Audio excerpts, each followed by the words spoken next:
আসছে Asian radio 90.8 FM এ। শুনতে থাকো।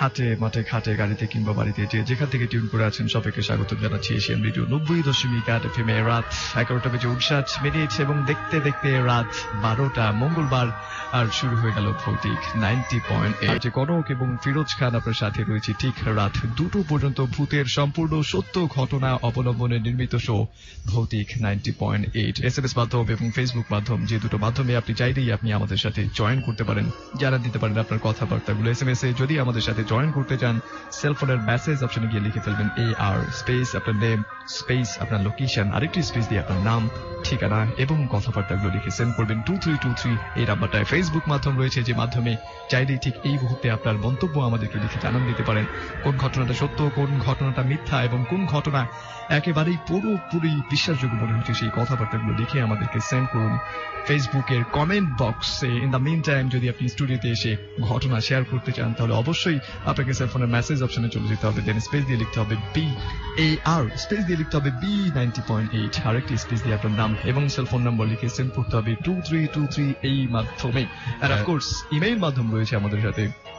ইমেইলে চাইলে কিন্তু আপনি আপনার কোনো ঘটনা যদি স্টুডিওতে এসে, যারা বিদেশ থেকে শুনছেন প্রবাসী ভাই এবং বন্ধুরা, যারা চাইলে কিন্তু ইমেইলের মাধ্যমে আপনার জানা ঘটনাগুলো লিখে আমাদেরকে ইমেইল করতেই পারেন। এবং সেটার জন্য আপনাকে যেটা করতে হবে, সেই ঘটনাটা রেকর্ড করে ফেলতে হবে এবং ভৌতিক 90.8@gmail.com এই অ্যাড্রেসে আমাদেরকে ইনবক্স করে দিতে হবে। সেটার জন্য আরেকটি বার আমি স্পেলিংটি বলে দিচ্ছি, BHOUTIK 90.8@gmail.com। বন্ধুরা, আমরা রাত 2টা পর্যন্ত আপনার সাথে থাকবো, ভূতের সব ঘটনাগুলো নিয়ে আপনার সাথে শেয়ার করবো। সো আপনার কাছে যদি এরকম কোনো ঘটনা থেকে থাকে, যে ঘটনাগুলো আপনার কাছে ঘটেছে, আপনার সাথে ঘটেছে, অথবা কোনো একটা মাধ্যম থেকে আপনার জানা আছে, সেই ঘটনাগুলো আমাদেরকে আপনি লিখে পাঠাতে পারেন।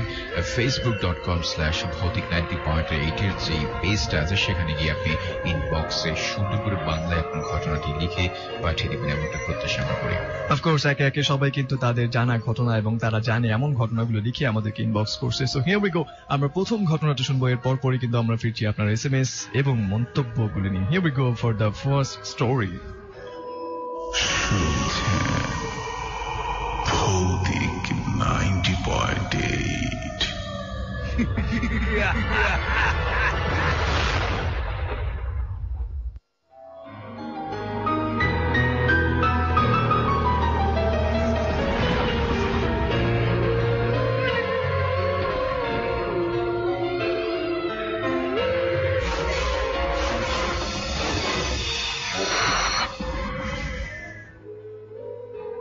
আমি নরসিংদী থেকে তানভীর বলছি। এই প্রথম কোনো ঘটনা পাঠালাম, ভালো লাগলে পড়ে শোনাবেন। সেদিন ছিল পূর্ণিমার রাত, রাত প্রায় 3টা বাজে। আমি গভীর মনোযোগ দিয়ে পড়ছিলাম, বাসার সবাই ঘুম। হঠাৎ ছাদ থেকে ধূপ ধূপ শব্দ ভেসে আসছে। বিকেলবেলায় আমরা ছাদে খেললে যেমন শব্দ হয়, ঠিক তেমনটি। আমি বেশ অবাক হলাম, এত রাতে ছাদে আবার কে খেলছে? কাকু আর আমি একই রুমে থাকি। বেশ কয়েকবার শব্দ হওয়ার পর কাকুকে ডাক দিলাম। কাকুর ওঠার নামটি নেই, নাক ডেকে ঘুমাচ্ছে। অনেকক্ষণ ডাকাডাকি করার পরে কোন রকম মাথা তুলে বললেন, তুই গিয়ে দেখ কে, ইঁদুর টিঁদুর হবে হয়তো, বলে কাকু আবার নাক ডাকতে শুরু করলেন। এদিকে ছাদের শব্দ দৌড়াদৌড়ি পর্যায়ে পৌঁছে গেছে। আমি আশ্চর্য হয়ে লক্ষ্য করলাম, আমার তেমন একটা ভয় করছে না, বরং দেখতে ইচ্ছে করছে এত রাতে ছাদে কে দৌড়াদৌড়ি করছে। আমাদের রান্নাঘরের দেওয়ালে মা ছাদের চাবি ঝুলিয়ে রাখেন। আমি ঘর থেকে বের হয়ে ছাদের চাবি নিলাম। আমাদের ফ্ল্যাট থেকে বের হতেই হাতের ডান দিকে উঠে গেছে ছাদের সিঁড়ি। প্রতিটি বারান্দায় বাতি জ্বলছে। 3 তলার বারান্দা ঘুরে ছাদের সিঁড়ি। আমি ছাদের সিঁড়িতে ওঠার পরও আমার কোনো ভয় লাগছিল না। 3 তলা থেকে ছাদের বন্ধ দরজা তালা দেখা যাচ্ছে, তবে ছাদে শব্দ করছে কে? আমি ছাদের তালা খুলে ফেললাম। চাঁদের আলোয় ছাদ ভেসে যাচ্ছে। ছাদে বের হলেই সামনের রবীন চাচ্চুর 3 তলা বাড়ি। রবীন চাচ্চুর বাসা থেকে আমাদের পুরো ছাদটা দেখা যাচ্ছে। ছাদের এ মাথা ও মাথা বেশ ভালো করে দেখলাম, কেউ নেই। আমি বেশ অবাক হলাম, তাহলে শব্দ করল কে? পানির ট্যাঙ্কের উপরও দেখলাম, না, কেউ নেই। এবার কিন্তু আমার গা বেশ কেমন ছমছম করছে। আশেপাশের বাড়িগুলোর দিকে বেশ কয়েকবার তাকিয়ে আমি নিচে নেমে এলাম। ঘরে এসে টক টক করে 2 গ্লাস পানি খেলাম। এমনিতে আমি বারবার হিসু পাই বলে রাতে পানি কম খাই, কিন্তু সেদিন তৃষ্ণাটা কেন যেন মিটছিল না। 2 গ্লাস পানি খেয়ে শেষ করে ফেললাম। 2 গ্লাস পানি শেষ করার মুহূর্তে আবার ধূপ ধূপ শব্দ ভেসে এলো। আমি গ্লাসটি রেখে উঠে পড়লাম। ছাদের সিঁড়িতে এসে দেখি ছাদে তালা মারাই আছে, দরজা বন্ধ, কিন্তু দরজাটার ওপাশেই কে যেন দৌড়াচ্ছে। আমি ভয়ে ভয়ে তালা খুলে ছাদে এলাম। এবারও চাঁদের আলোয় চোখ ভেসে গেল। আমি পুরো ছাদ বেশ ভালো করে দেখলাম, না, কেউ নেই। নিজেকে কেমন বোকা বোকা মনে হলো।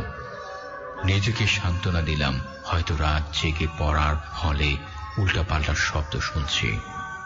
ছাদ তালা দিয়ে নামার জন্য পেছনে ঘুরাতেই চমকে উঠলাম। হাতের ডান পাশে সিঁড়ির শেষ মাথায় ছাদের দেওয়াল ঘেঁষে কে যেন বসে আছে। ভয়ে আমার বুক তখন হাঁপাড়ের মতো উঠানামা করছে। আমি কোনো রকম জিজ্ঞেস করলাম, কে ওখানে? হালকা আলো স্পষ্ট দেখা যাচ্ছে 2 হাঁটুর মাঝখানে মাথা রেখে কে যেন বসে আছে। ছোট্ট শরীরটা দেখে 8-10 বছরের বাচ্চা মনে হলো।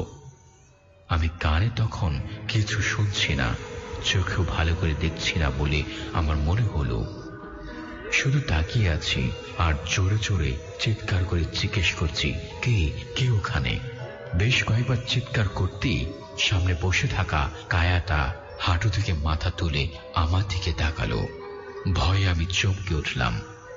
জাপানি ভূতের সিনেমায় দেখা 8 থেকে 9 বছরের একটি ছেলে আমার দিকে হাঁটু থেকে মাথা তুলে তাকালো।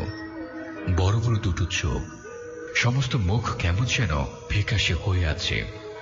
অনেকক্ষণ পর পানিতে ভিজলে চামড়া যেরকম ফ্যাকাশে হয়ে যায়, ঠিক তেমনি আমি আরো জোরে চিৎকার করতে লাগলাম, কে? ছেলেটি কোনো উত্তর দিল না, শুধু একটি হাত আমার দিকে বাড়িয়ে দিল। আমি ভয়ে তখন কিভাবে যে নিচে নেমে এলাম বলতে পারলাম না। যখন চোখ খুললাম তখন দেখি আমি বিছানায় শুয়ে আছি। মা, বাবা, কাকু আর একজন ডাক্তার আমাকে ঘিরে আছে। বাবা কাকু কি বলছিলেন আমাদের কেন ভূতের গল্প শোনায় তার জন্য। মার হাতের ফাঁক দিয়ে আমার চোখ যখন দরজার দিকে গেল তখন আবার চমকে উঠলাম। ছাদে দেখা ছেলেটি দরজার কাছে দাঁড়িয়ে আছে। আমার চোখাচোখি হতেই ডান হাতটি আমার দিকে তাকিয়ে দিল। আমি আবার জ্ঞান হারালাম। সেবার আমাকে অনেকদিন হাসপাতালে থাকতে হয়েছিল, কিন্তু আশ্চর্যের বিষয় সে রাতের পর ওই ছেলেটিকে আমাদের ছাদে দেখা যায়নি। সে রাতে অবশ্য আরেকটি ঘটনা ঘটেছিল। সেটি হলো আমাদের পাশের বাসার রবীন চাচ্চু মারা গিয়েছিল। ভালো মানুষ, হঠাৎ নাকি কি দেখে খুব ভয় পেয়েছিল।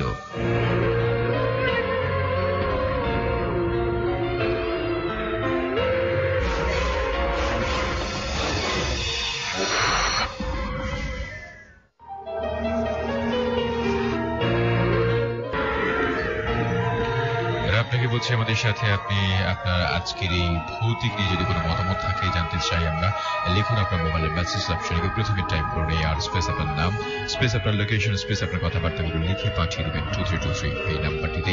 মেহের আফরোজ লিখেছে, হাই, আমি ভৌতিক শোয়ের অনেক বড় একজন ফ্যান, আজ অনেক ভালো লাগছে, থ্যাংক ইউ সো মাচ, সাথে থাকুন। মাসুম দেবরা রসুলনগর থেকে লিখেছে, আমি সাগর, জাহিদ, ভাই, বাবু, ইমরান, শান্ত সকলে মিলে শুনছে, সবাইকে স্বাগত জানাচ্ছি ভৌতিক 90.2। আশা করি সব সময় সব আয়োজনের সাথেই থাকবেন। শরীফুল ইসলাম আছে আমাদের সাথে, থ্যাংক ইউ সো মাচ, জানতে চাচ্ছি আমরা কেমন আছি। আমরা অনেক ভালো আছি। পান্থ আছে আমাদের সাথে বাড্ডা থেকে, আচ্ছা কেমন আছি। আর এটি হচ্ছে তার প্রথম এসএমএস পড়তে বলেছে। নুর ইসলাম আছে আমাদের সাথে সাভার থেকে, আমরা 15 জন বন্ধু মিলে পার্টি দিয়ে একসাথে তোমাদেরকে শুনছি। রাসেল, রাজীব, সেলিম, হামিদ, ইমতিয়াজ, ফয়সাল, সাব্বির, শাকিল, তুবারাক অনেকেই শুনছি, সবাইকে স্বাগত জানাচ্ছি ভৌতিক 90.8-এ। শান্ত আছে আমাদের সাথে, রায়হান আছে আমাদের সাথে আজিমপুর রোড থেকে, নাজিমউদ্দিন রোড থেকে লিখেছে রায়হান আমাদের সাথে আছে। সুব্বান আছে আমাদের সাথে, মিরপুর থেকে সাকিব, আজ বেশি ভয় পেতে চাই, নিশ্চয়ই এরা দ্রুত পর্যন্ত থাকুন, আমরা চেষ্টা করছি। তাজিন আছে আমাদের সাথে লেগেছে অন্তু শুনছে, শাহ নূর আছে আমাদের সাথে, এভাবে অসংখ্য বন্ধুরা আমাদের সাথে। ভৌতিক 90.8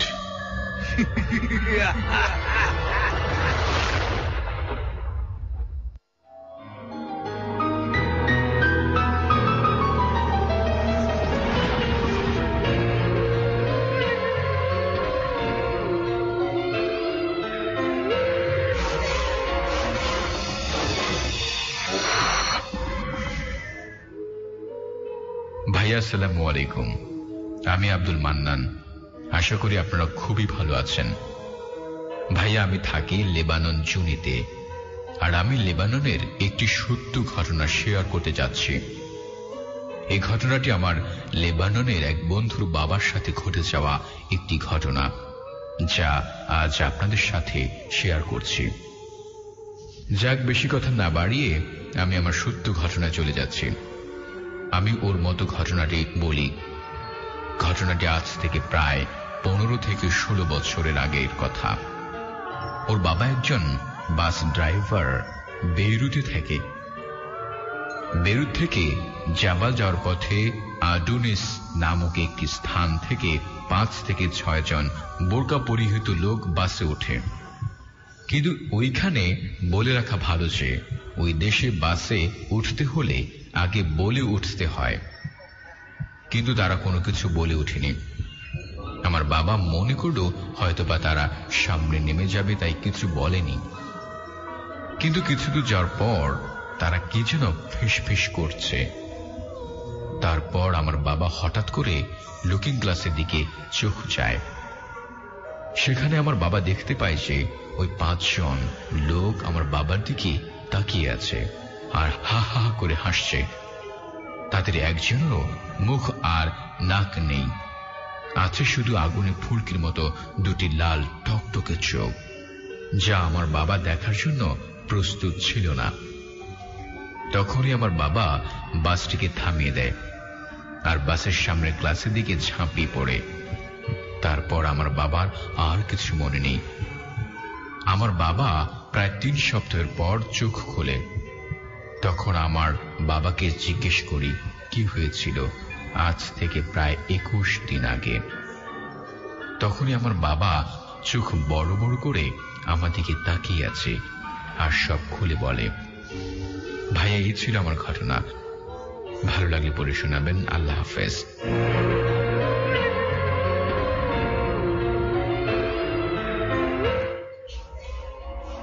আর এসএমএস এর মাধ্যমে যদি আপনার মতামত আমাদের কাছে পাঠাতে চান তাহলে লিখুন আপনার মোবাইলের মেসেজ অপশনে গিয়ে প্রথমে টাইপ করুন আর স্পেস আপনার নাম, স্পেস আপনার লোকেশন, স্পেস আপনার কথাবার্তাগুলো লিখে পাঠিয়ে দিবেন 2323 এই নাম্বারটিতে। লিখেছে এই মুহূর্তে তানিজ আছে আমাদের সাথে, মোহাম্মদপুর থেকে শুনছে, তারা অনেক ভালো লাগছে আমাকে লিখছে। সজল আছে আমাদের সাথে, সাজ নূর আছে আমাদের সাথে, রাব্বি গুলশান 2 নম্বর থেকে লিখছে, হাসান আছে আমাদের সাথে, দুলাল কুমিল্লা থেকে লিখছে যেন রেগুলার আপনাদের আমি শুনি, আমাকে ওয়েলকাম করুন ফিরোজ ভাই। ওকে, আপনাকে স্বাগত জানাচ্ছি ভৌতিক 90.8-এ। লিখেছে জয় বাড্ডা থেকে, I love Bhoutik. Thank you so much.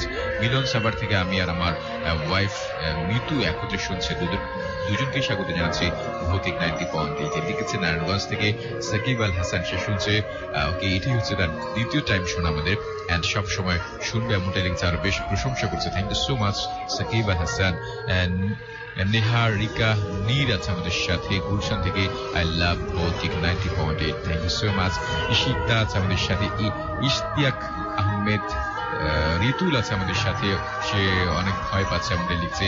Nipu আছে আমাদের সাথে ধুলাই পাড় থেকে। ফিরোজ ভাই আর কনক ভাই জানতে চাচ্ছে কেমন আছে, আজকে প্রথম নাকি আমাদেরকে শুনছে। Thank you so much. কাকল আছে আমাদের সাথে, কাজল লিখছে ঢাকা থেকে, মালিবাগ থেকে শুনছে। ওকে, থ্যাংক ইউ সো মাচ।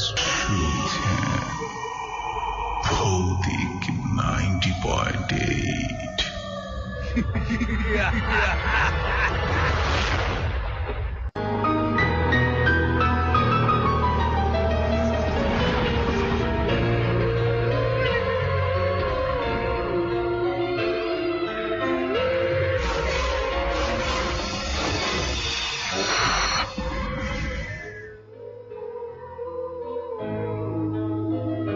আমি মোহাম্মদ আতিক ফয়সাল, আমি মেহেরপুরে থাকি। প্রতিটা মানুষের জীবনের কিছু না কিছু স্মৃতি, কিছু না কিছু ঘটনা থাকে যা হয়তো কখনো ভোলার মতো নয়। কিছুটা আদি ভৌতিক, কিছুটা অবিশ্বাস্য। ভৌতিক কোনো কিছু আমি বিশ্বাস করি না, ছোটবেলা থেকে আমি বিশ্বাস করতাম না। আমি এগুলোকে একটা কল্প কাহিনী বলে আমি বিশ্বাস করি। কিন্তু একটা ঘটনা আমার সাথে ঘটেছিল, তারপর থেকে বিশ্বাস করব না এটাও যেন কিছুটা কষ্ট হচ্ছে না করতে। এরকম একটা ঘটনা ঘটেছিল আমার জীবনে, সেটা হচ্ছে আমি যখন এসএসসি পরীক্ষা দিয়েছি। তো এসএসসি পরীক্ষা দেওয়ার পর সবারই একটা লং ছুটি থাকে, তো হয়তো কেউ সময়টাকে কাটাই ঘুরে ফিরে কিংবা বিভিন্ন কাজের মাধ্যম দিয়ে, কিন্তু মানে আমরা আমাদের অবসর সময়টা কাটাই। তো আমার এসএসসি পরীক্ষা দেওয়া হয়েছে। পরীক্ষা দেওয়ার পরে আমি বাসায় বসে আছি 2-3 দিন বসে। তো বাসায় আব্বা আম্মু বলছে, তোর তো পরীক্ষা শেষ, এখন বসে আছিস বাসায় বসে না থেকে চল গ্রামে ঘুরে আসি। তো আমি তো মহা খুশি, হ্যাঁ গ্রামের বাসায় যাব। তো আব্বুর ছুটি ছিল, তাই আমরা পরের দিন গ্রামে যাওয়ার জন্য সিদ্ধান্ত নিলাম। আমাদের গ্রামটা ছিল হচ্ছে আমরা যেখানে থাকতাম সেখান থেকে 1.5 থেকে 2 ঘন্টা সর্বোচ্চ হলে লাগতো। আমরা পরের দিন দুপুর বেলায় লাঞ্চ করে আমরা রওনা দিলাম আমাদের গ্রামের উদ্দেশ্যে। গ্রামটা ছিল একটা প্রত্যন্ত অঞ্চল মতো। তো আমরা দুপুরে প্রায় 3টা নাগাদ রওনা দিয়েছিলাম। ওখানে পৌঁছাতে 4:55 কি 50, অ্যাটলিস্ট 5টার মতো সময় আমরা পৌঁছাই। পৌঁছানোর পরে একটু রেস্ট নিয়ে সেদিন রাতে একটা ঘুম দিলাম। পরের দিন সকালে বন্ধুদের সাথে আড্ডা, ঘুরলাম ফিরলাম। তো দুপুরবেলার দিকে দাদি আমার এক চাচাতো ভাইকে বলছে যে এই পিঠা বানানো হয়েছে, পিঠাগুলো তোর ফুপুকে দিয়ে আই। আমাদের ফুপুর বাসাটা ছিল হচ্ছে আমাদের গ্রামের পরের গ্রামে, আধা ঘন্টা কি 45 মিনিট এরকম সময় লাগতো। তো আমার দাদি আমার চাচাতো ভাইকে বলছে, তোমার চাচাতো ভাইটা এবার আমাকে বলে, দেখ দোস্ত দাদি বলছে যে এটা দিয়ে আসতে, তো আমি একা কি, চল 2 জন মিলে সাইকেলে যাই। আমি ভাবলাম যে ভালোই তো, চল ঘুরে আসি। তো কথা অনুযায়ী আমরা বিকেলের দিকে রওনা দিলাম, 4টা নাগাদ রওনা দিলাম। আসরের আজানের একটু আগে রওনা দিয়েছি। তো আমরা রওনা দিয়েছি, যেতে যেতে প্রায় 5টা মাঠের মধ্য দিয়ে রাস্তা ছিল, মাটির রাস্তা। আমরা সাইকেল নিয়ে প্রায় 4:40-45 নাগাদ আমরা পৌঁছেছিলাম ফুপুদের বাসায়। তো অনেকদিন পর দেখা, একটা আলাদা একটা ভালো লাগা কাজ করছে। সবার সাথে একসাথে বসে খেলাম, করলাম, করতে করতে প্রায় সন্ধ্যা হয়ে গিয়েছিল। সন্ধ্যার দিকে মাগরিবের আজান পড়ছে, তখন আমার ওই ফুফাতো ভাই বলছে, ফয়সাল চল এবার আমরা যাই। ফুপু বলে যে এত রাত সন্ধ্যা হয়ে গেছে, এখন তো মাঠের মধ্য দিয়ে যাওয়ার দরকার নেই, কালকে সকালে যাস। তো আমার ভাই বলে যে না, কিছু হবে না, আমরা যাব। তো যাই হোক আমরা রওনা দিলাম। তো রওনা দিতে দিতে প্রায় এশার আজান পড়ে গেল। রাতের খাবার টাবার সেরে আমরা রওনা দিতে দিতে প্রায় এশার আজান পড়ছে। আমরা যখন রওনা দিলাম এশার আজানটা পড়লো। আগে বলেছিলাম আমাদের গ্রাম থেকে ফুফুদের বাসায় যেতে আসতে 45 মিনিট মতো সময় লাগে। তো এবার যখন আমি আর আমার চাচাতো ভাই রওনা দিলাম, এশার আজান পড়েছে, এশার আজান শেষ হয়ে গেল, আমরা কিছুটা এগিয়ে এসেছি। তবে আসলে ওটা ছিল পুরো একটা মাঠের মধ্য দিয়ে রাস্তা, চারিদিকে যেন ধুধু মাঠ, কোনো কিছুই নেই, কোনো বসত বাড়ি তো দূরের কথা। সন্ধ্যার পর অর্থাৎ আসরের পর থেকে যেন মাঠটা এতটাই ফাঁকা হতো, একটা ভুতুরে পরিবেশ মতো সৃষ্টি হতো। একেবারেই ফাঁকা থাকতো, কোনো লোকজন ওখানে থাকতো না। তো তাও আবার আমরা যাচ্ছি সন্ধ্যার পরে। তো আমার চাচাতো ভাইটা একটু সাহসী ছিল। এবার আমরা দুইজন রওনা দিচ্ছি। কিছুক্ষণ যাওয়ার পর প্রায় 15 থেকে 20 মিনিট যাওয়ার পরে আমাদের হাতে একটা মোবাইল ছিল, মোবাইলের টর্চ জ্বালিয়ে আমরা রাস্তা দেখে আস্তে আস্তে যাচ্ছিলাম। তবে একটা বিষয় বলে রাখি যে মাঠের মধ্যে মাঝপথে একটা বিশাল বড় একটা তেঁতুল গাছ মতো আছে, অনেক আগেকার গাছটা শুনেছি। তো আমরা যেতে যেতে তেঁতুল গাছটার কাছে পাশ দিয়ে যাচ্ছি, ওটা রাস্তার পাশে ছিল। আমরা রাস্তার পাশ দিয়ে যখন যাচ্ছি, অর্থাৎ গাছটার কাছাকাছি যখন পৌঁছেছি, একটা আওয়াজ শুনতে পাচ্ছি আমি।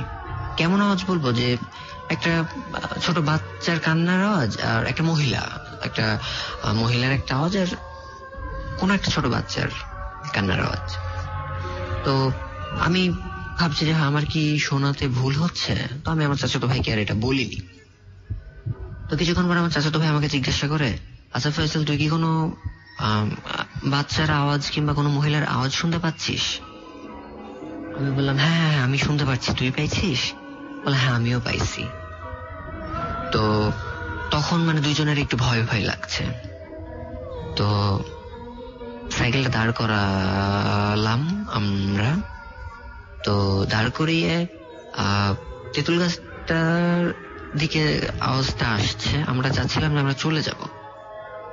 তো যখন আমরা তেঁতুল গাছটার পাশে, অর্থাৎ গাছটার পাশ দিয়ে হেঁটে হেঁটে সাইকেলটা নিয়ে যাচ্ছি, সাইকেল থেকে নেমে হেঁটে যাচ্ছি, ওই সময়তে কে যেন আমাদেরকে ডাকছে, বাবা একটু সাহায্য করো।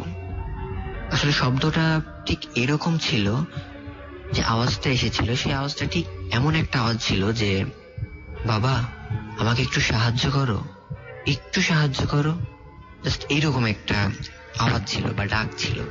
তো আমার আর আমার চাচাতো ভাইয়ের দুজনের তো লোম শিউরে ওঠা মতো একটা অবস্থা। দুইজনে প্রচুর ভয়ের মধ্যে আছি। তো আমি আগে বলেছিলাম আমার চাচাতো ভাই একটু সাহসী ছিল, আমি বেশি না হলেও ছিলাম কিছুটা। তো মোবাইলের টর্চটা আমার হাতে ছিল। মোবাইলের টর্চটা আমাকে আমার চাচাতো ভাই বলে, আচ্ছা টর্চটা দে আমাকে। আমি টর্চটা তাকে দিলাম। এবার গাছের দিকে টর্চটা মারতে দেখছি গাছের নিচে একটা মহিলা, সাদা শাড়ি পরে, কোলে একটা উলঙ্গ একটা ছোট বাচ্চা, মেয়েটার কোলে, মহিলাটার কোলে। তো আমি আর এবং চাচাতো ভাই দেখে তো পুরা কি বলবো, সেই মুহূর্তটা আসলে হয়তো বর্ণনা করার মতো নয়, এরকম আসলে একটা ঘটনা। তো এবার তো মহিলাটা হাত বাড়িয়ে ডাকছে, বাবা একটু সাহায্য করো। একটা করুণ সুরে মহিলাটা এমন ভাবে ডাকছে, বাবা একটু সাহায্য করো, একটু করো না সাহায্য, এতটা মায়ার সুরে আসলে ডাকছে।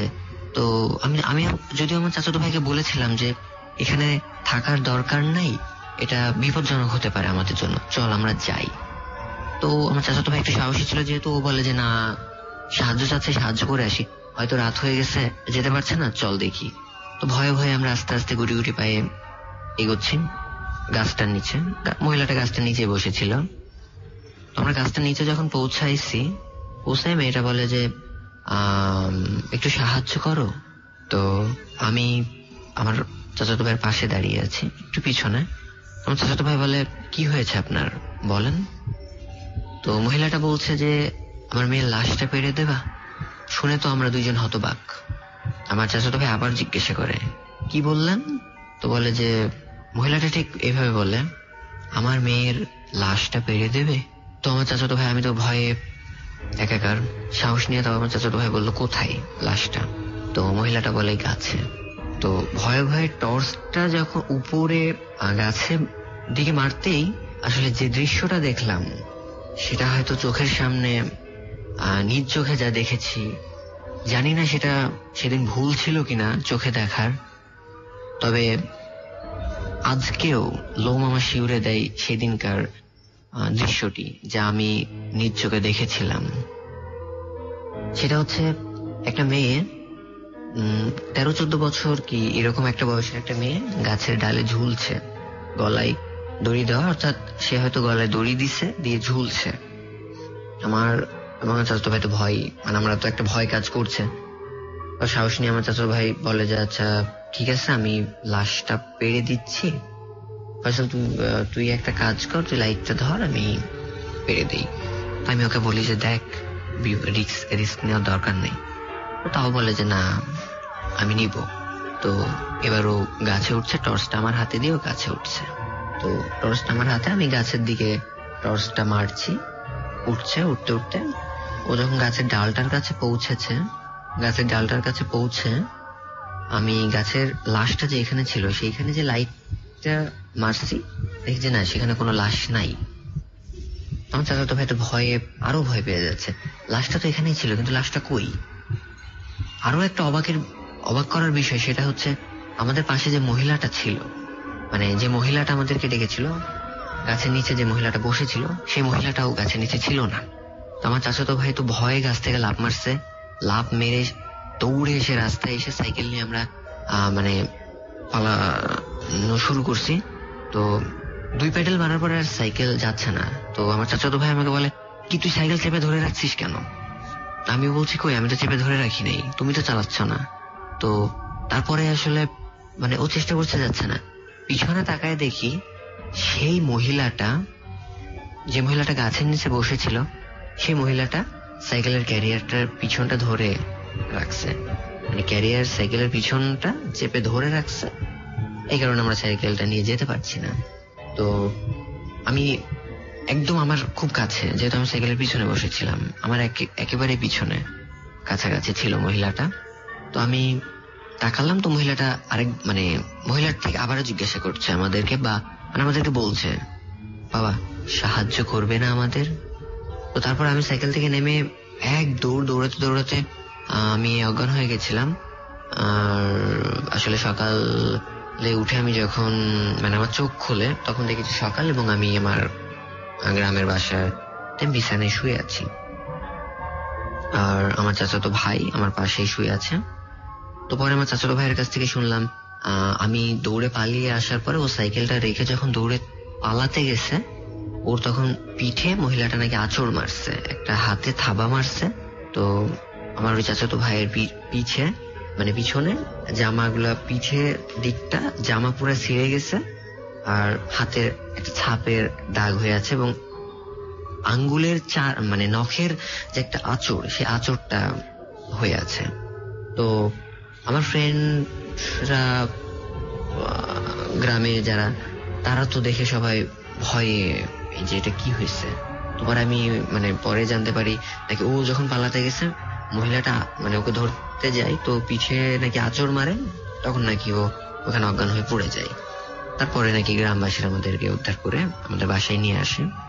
সবচাইতে মানে আমি বিশ্বাস করতাম না, কিন্তু আমার চাচাতো ভাইয়ের পিঠে যখন আঁচড়ের দাগ, এটা দেখে সবাই একটা আতঙ্ক যে এরকম আঁচড়ের দাগ কিভাবে আসে। তো পরে হুজুর ডাকা হলো।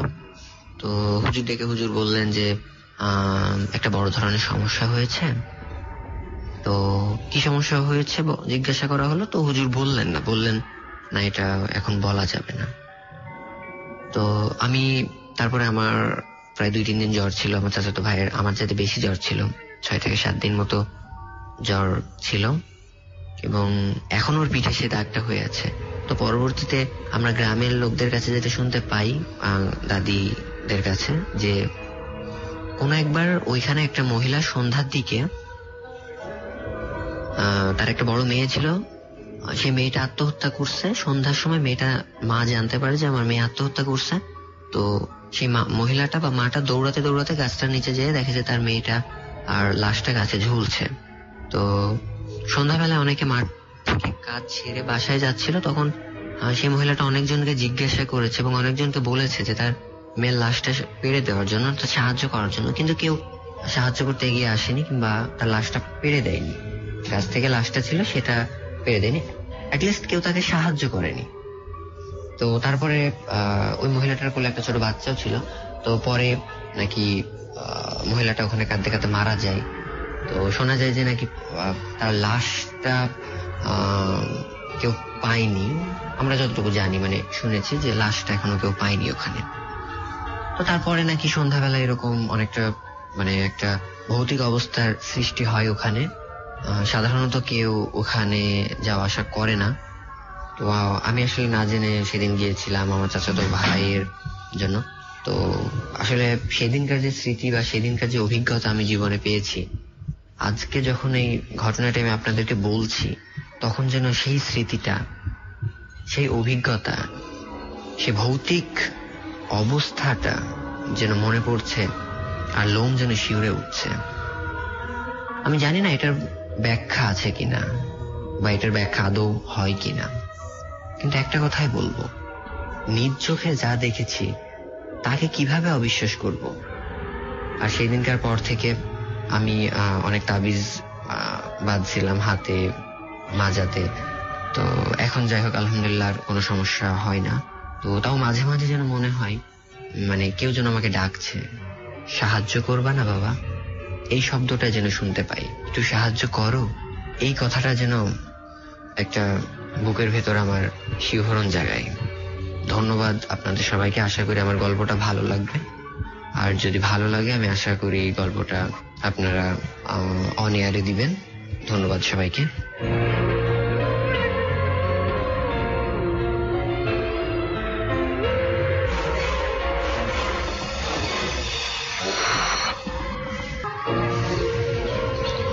আপনাদেরকে আহ্বান করছে আমাদের সাথে যুক্ত হন, মতামত লিখে পাঠান। লিখুন আপনার সেলফোনের মেসেজ অপশনে গিয়ে প্রথমে টাইপ করুন এয়ার স্পেস আপনার নাম, আপনার লোকেশন, আপনার কথাবার্তাগুলো লিখে পাঠিয়ে দিবেন 2323 এই নাম্বারটিতে।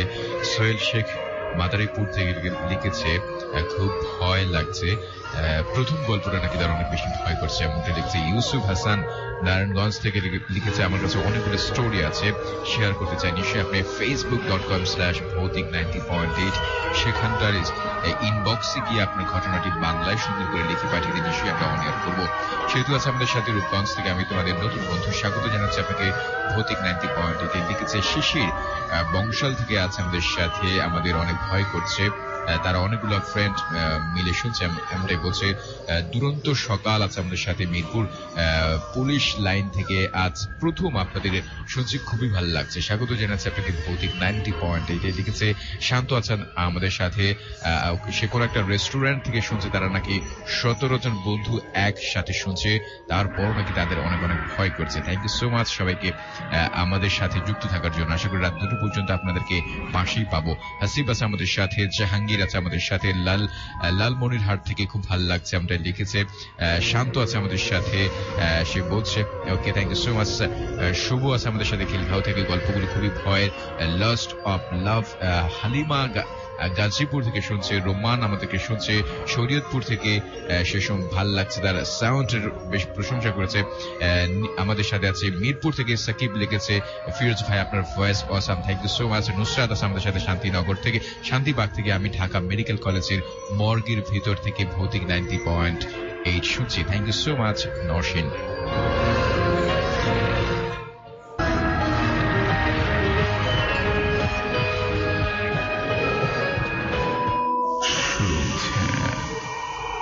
ভৌতিক 90.8।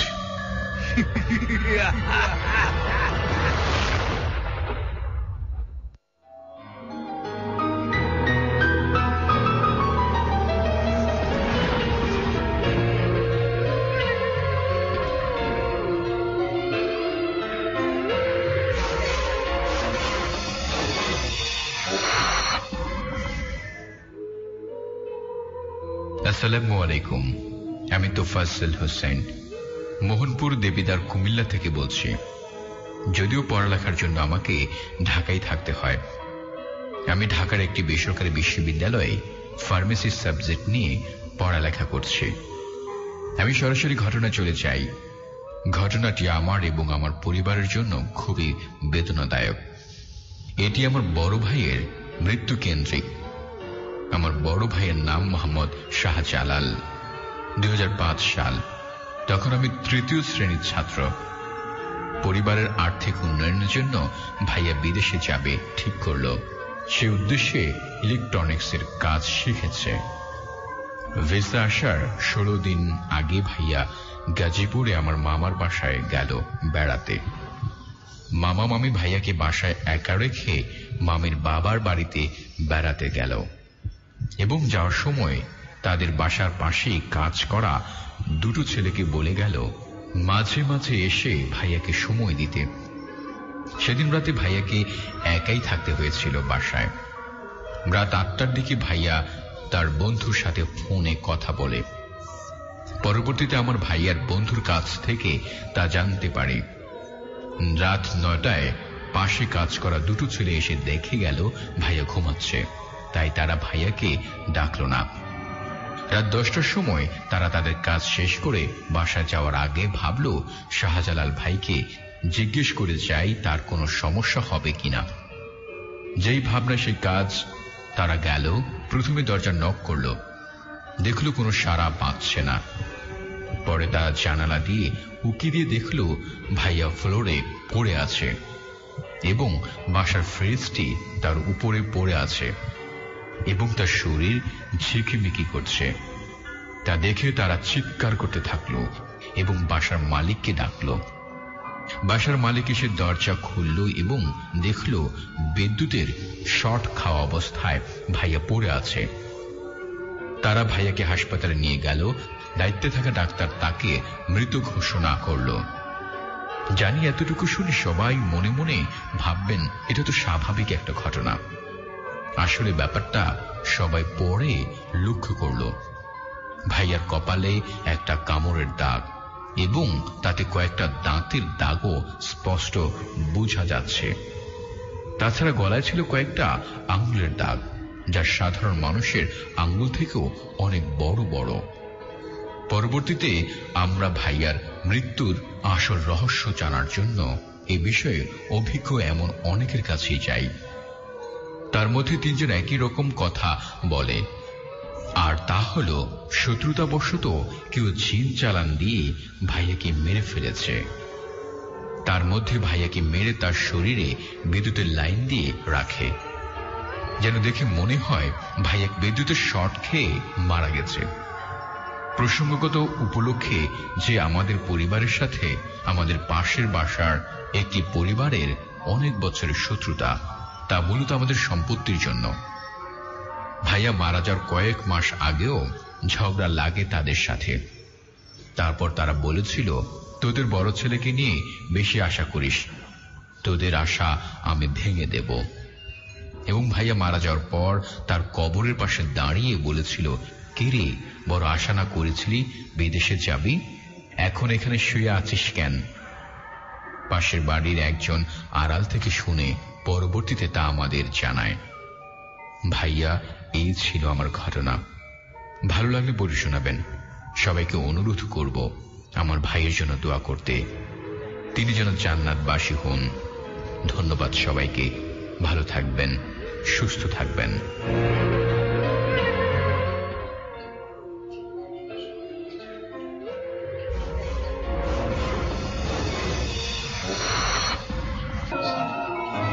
এসএমএস এর মাধ্যমে অসংখ্য বন্ধুরা আমাদের সাথে যুক্ত আছে, তাদের কথাগুলো বলবো। তার আগে আপনাকে বলতে চাই, যদি আজকের ভৌতিক নিয়ে আপনার কোনো মতামত থাকে নিশ্চয়ই লিখে পাঠাতে পারেন। লিখুন আপনার মোবাইলের মেসেজ অপশনে গিয়ে প্রথমে টাইপ করুন AR স্পেস আপনার নাম স্পেস আপনার লোকেশন স্পেস আপনার কথাবার্তাগুলো লিখে পাঠিয়ে দিবেন 2323 এই নাম্বারটিতে।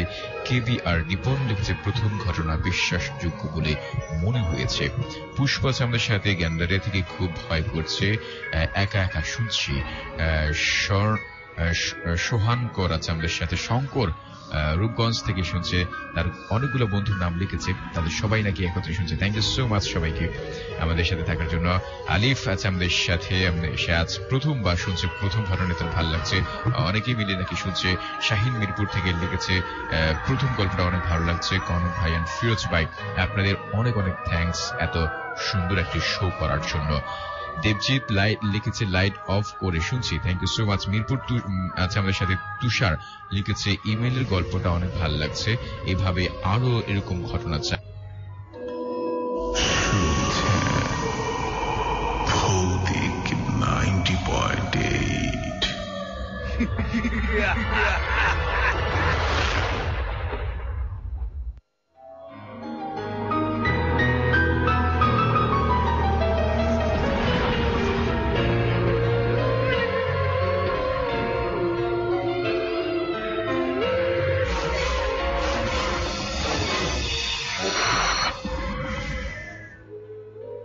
আসসালামু আলাইকুম, আমি আমির হোসেন শেরপুর সদর থেকে বলছি।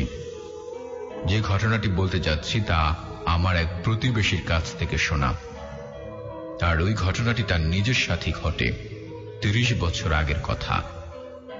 প্রতিবেশী তখন জীবিকার টানে আইসক্রিম বিক্রি করত। তিনি সনাতন পদ্ধতিতে আইসক্রিম পটে করে কাঁধে পট ঝুলিয়ে আইসক্রিম বিক্রি করত। যাই হোক, একদিনের কথা, তিনি আইসক্রিম বিক্রি করতে করতে নিজ গ্রাম থেকে অনেক মাইল দূরে কোনো একটা গ্রামে চলে যায়, আর সেখানে আইসক্রিম বিক্রি করতে করতে তার সন্ধ্যা হয়ে গেল।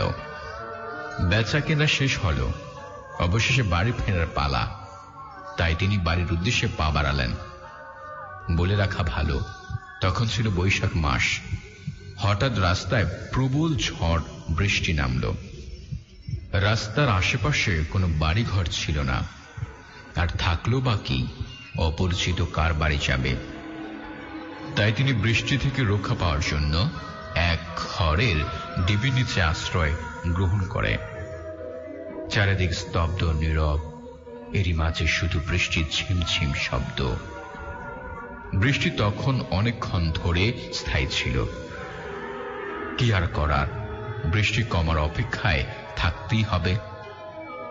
ভিজে ভিজে তো এই দীর্ঘ পথ পাড়ি দেওয়া সম্ভব নয়। বৃষ্টি কমার অপেক্ষা করতে করতে তখন মোটামুটি অনেক রাত হয়ে যায়। অবশেষে বৃষ্টি কমল এবং বৃষ্টির কমার সাথে সাথেই আকাশে সাদা ধবধবে পূর্ণিমার চাঁদ ভেসে উঠল। নিমিষে প্রকৃতির চাঁদের আলোই আলোকিত হয়ে উঠল। প্রতিবেশী পূর্বের ন্যায় বাড়ির উদ্দেশ্যে রওনা দিল। সবকিছু চাঁদের আলোয় স্পষ্ট দেখা যাচ্ছিল। রাস্তা হাঁটতে হাঁটতে হঠাৎ তিনি দেখতে পান যে রাস্তার ধারে একটি কালো বুড়ানি ছাগল ঘাস খাচ্ছে। প্রতিবেশী তখন কিছুটা অবাক হয়ে যায়, এত রাতে কার ছাগল এখানে ঘাস খাচ্ছে। যাই হোক, তিনি 5-9 না ভেবে আবার রাস্তা হাঁটা শুরু করলেন। হাঁটতে হাঁটতে তিনি দেখতে পেলেন যে ছাগলটা প্রতিবেশীর পিছু নিচ্ছে। তখন তিনি রীতিমতো ঘাবড়ে গেলেন। প্রতিবেশী হেঁটে যাচ্ছে, পিছু পিছু ছাগলটাও হেঁটে যাচ্ছে। তখন তিনি বুঝতে পারল যে এটা কোনো সাধারণ ছাগল নয়।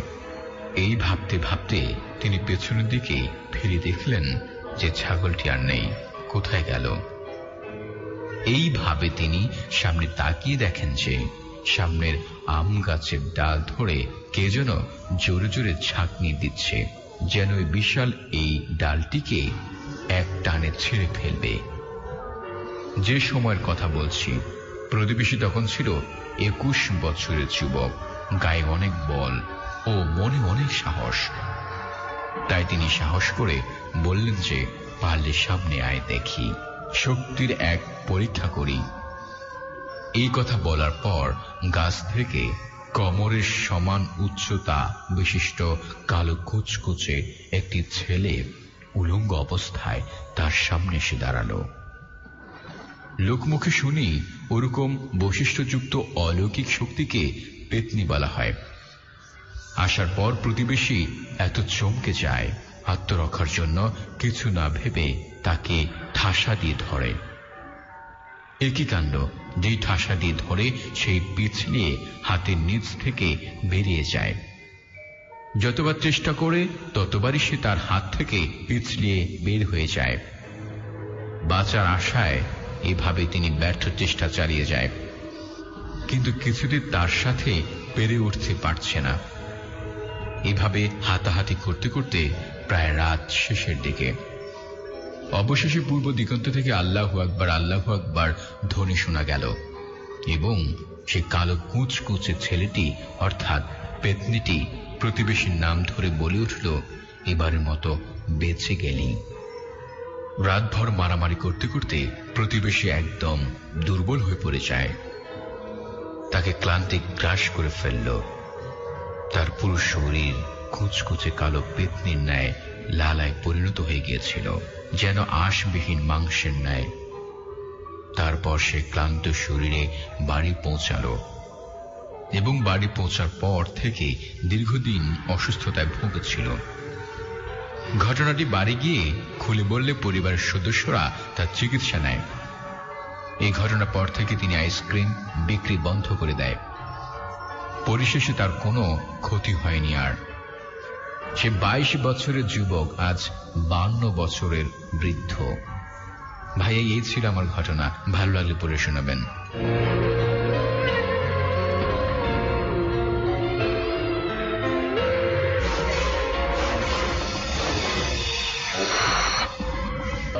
আপনাকে বলছি SMS এর মাধ্যমে যুক্ত হন, লিখুন আপনার কথাবার্তা করে মোবাইলের মেসেজ অপশনে গিয়ে প্রথমে লিখুন AR স্পেস আপনার নাম, আপনার লোকেশন, আপনার কথাবার্তাগুলো লিখে পাঠিয়ে দিবেন 2323 এই নাম্বারটিতে।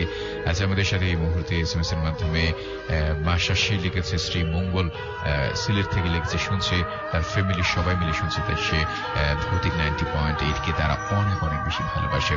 রিঙ্কু ফ্রম ডেমরা থেকে আছে আমাদের সাথে, অনেক ভয় লাগছে। আনিতা লিখেছে, আনিতা আরিফিন ব্রো, আমি আচ্ছা সে এবং তার ফ্রেন্ড মুন্নি, মাহি অ্যান্ড তারেক অনেকেই নাকি মিলে শুনছে। নুরুজ্জামান আছে আমাদের সাথে লিখছে, শান্তদান নাম, রামপুরা বনশ্রী থেকে লিখছে কেমন আছে, আর হচ্ছে তিনি ইমেলের দ্বিতীয় ঘটনাটি তার অনেক ভালো লাগছে। শাহাদাত আছে আমাদের সাথে সাভার থেকে। রানা লিখছে, মহাখালী থেকে আপনাদের শুনছি, অনেক ভালো লাগছে অ্যান্ড সব সময় শুনবো।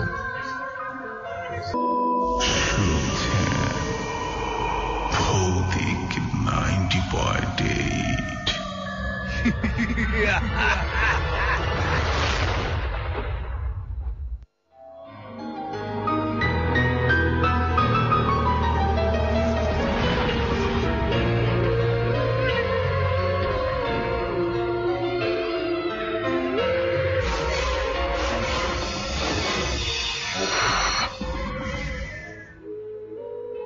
ঘটনাটি খুব ছোট, কিন্তু সেদিনের পর থেকে তা আমার জীবনের কয়েকটা কাজকর্ম অমূল পাল্টে যায়।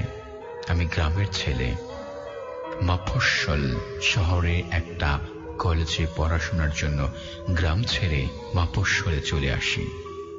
এখানে আমার এক কাকার বাসায় থাকতাম। যাই হোক, ছুটি ফাটা বা বৃহস্পতিবার কলেজ শেষে গ্রামের বাড়িতে চলে যেতাম। একদিন থেকে পরের দিন বিকেলে চলে আসতাম ক্লাস ধরার জন্য। তেমনি করে এক বৃহস্পতিবার আমি বাড়ির উদ্দেশ্যে রওনা হই। কলেজে ব্যবহারিক ক্লাসের কিছু কাজ থাকায় বের হতে একটু দেরি হয়ে যায়। ঠিক 5টার দিকে বাসে উঠি আমি। বাড়ি 1 ঘন্টা রাস্তা। হঠাৎ সবকিছু ঠিকঠাক থাকলে আমি 6টার দিকে গ্রামের রাস্তায় পৌঁছে যাব। বলে রাখা ভালো, তখন শীতকাল ছিল। যারা গ্রামে থাকেন তারা জানেন যে শীতকালে গ্রাম হাটে যাত্রাপালা, নাটক, ফাটক বেশি হয়। আমি যখন গিয়ে বাস থেকে নামি তখন সন্ধ্যা হয়ে গেছে। রাতের আলোতে দেখলাম গ্রামের বাজারে শহর থেকে একদল নাট্যকর্মী গেছে। সাংস্কৃতিক অনুষ্ঠানের প্রতি ছোটবেলা থেকেই আমার বেশ ঝোঁক। অনুষ্ঠান দেখলাম প্রায় 2 ঘন্টা দাঁড়িয়ে দাঁড়িয়ে। রাত তখন 8:30 বাজে। আর দেরি করলে মা চিন্তা করবে। এখানে বলে রাখা ভালো, তখন আমাদের গ্রামে মোবাইল তেমন একটা জনপ্রিয় ছিল না, তাই চাইলেও আমি মাকে ফোন করে জানাতে পারছিলাম না যে আমার আসতে একটু দেরি হবে। অজ্ঞাত বাড়ির দিকে রওনা হই। বাজারের সব মানুষই তখন নাটক দেখতে ব্যস্ত। পথে চলতে চলতে লক্ষ্য করলাম প্রায় সব দোকানই বন্ধ করে দোকানিরা গেছে নাটক দেখতে। এমনকি হাঁটার পথে কারো সাথে যাব এমন মানুষও দেখতে পেলাম না। মাথার উপর বিকট থালা আকৃতির চাঁদ। বিসমিল্লাহ বলে হাঁটা দিলাম। আমাদের বাজার থেকে বাড়ি প্রায় মাইল খানেক হবে। হেঁটে যেতে 20 মিনিটের মতো লাগে।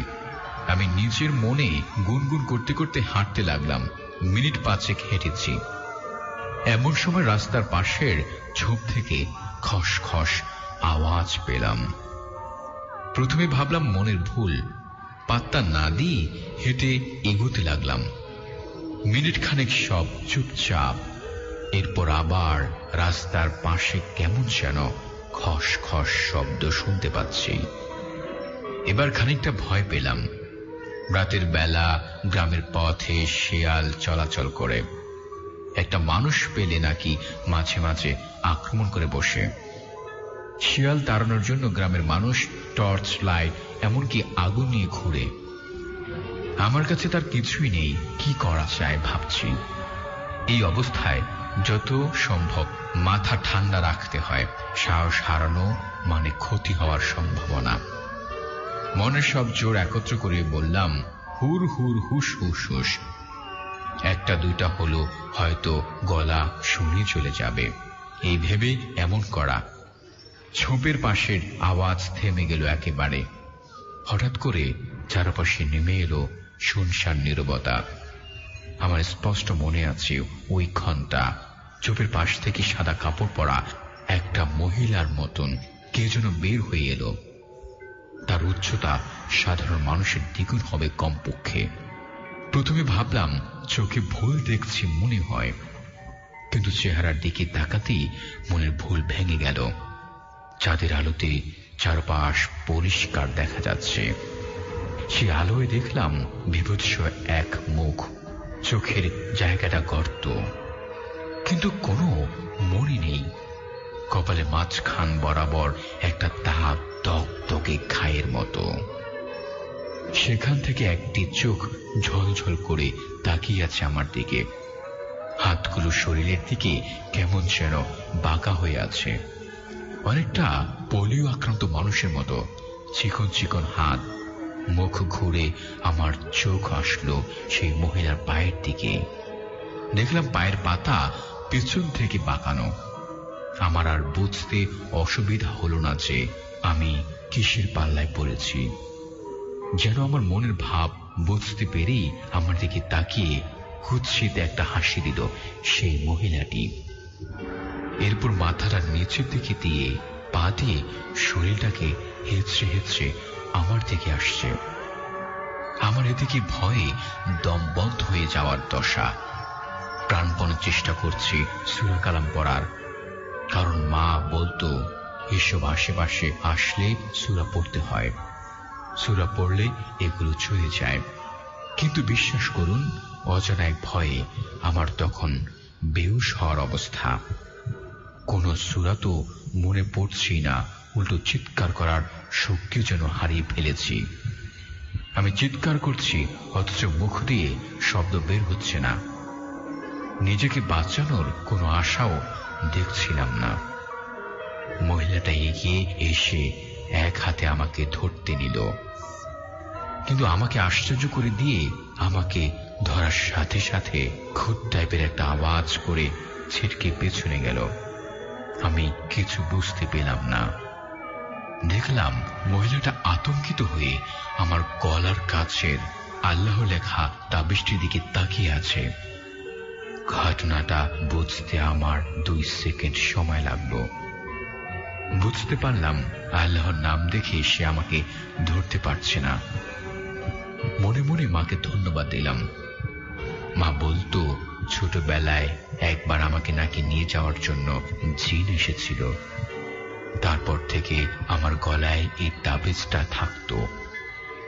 আমি কখনো খুলতাম না। এই ফাঁকে হঠাৎ দূর থেকে কিছু মানুষের আওয়াজ শোনা গেল। তাকিয়ে দেখলাম হাতে টর্চ লাইট নিয়ে কারা যেন আসছে। আমি লোকগুলোর দিকে দৃষ্টি সরিয়ে আবার মহিলাটির দিকে তাকালাম। দেখি মহিলা আগুনের মতো চোখ করে বলছে, আজ বেঁচে গেলে দেখি পরের তোকে কে বাঁচায়। সাথে সাথে আমি অজ্ঞান হয়ে যাই। ভাইয়ারা, এই ছিল আমার ঘটনা।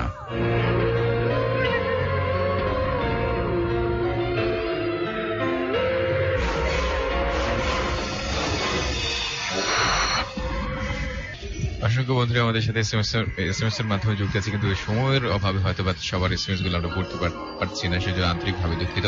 তবে আপনি কি বলছেন, আমাদের সাথে এসএমএস করুন, লিখুন আপনার কথাবার্তাগুলো, মোবাইলের মেসেজ অপশনে গিয়ে টাইপ করুন এয়ার স্পেস আপনার নাম, আপনার লোকেশন, আপনার কথাবার্তাগুলো লিখে পাঠিয়ে দিবেন 2323 নাম্বারটিতে। রনি আছে আমাদের সাথে, আর জারিফ লিখেছে আমাদের সাথে, নাজ আছে আমাদের সাথে, সে বলছে সালাম জানিয়েছে সে এবং তার ভাবি কাবুল নেসা পাপিয়া আমাদেরকে শুনছে, তারা অনেক okay, thank you so much. Hazaribagh থেকে আমাদের সাথে আছে সেলিম রেজা, রঞ্জন আছে আমাদের সাথে, রোজরি শুনছে, রায়হান শুনছে আমাদেরকে, কে বি আর মল্লিক রাজবাড়ি থেকে শুনছে। অপেক্ষায় থাকি কখন রাত 12টা বাজে। Thank you so much. শুনছেন ভৌতিক 90.8।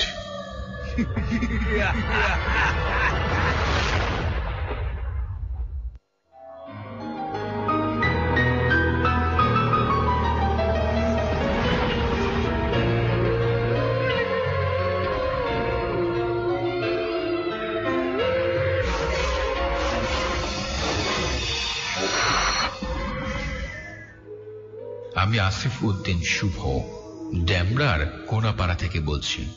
আমার ঘটনাটা পড়ে শোনাবেন। ঘটনাটা আমার বড় খালুর সাথে ঘটে যাওয়া। বলে রাখা ভালো, আমার খালু অনেক কামেলদার মানুষ ছিলেন।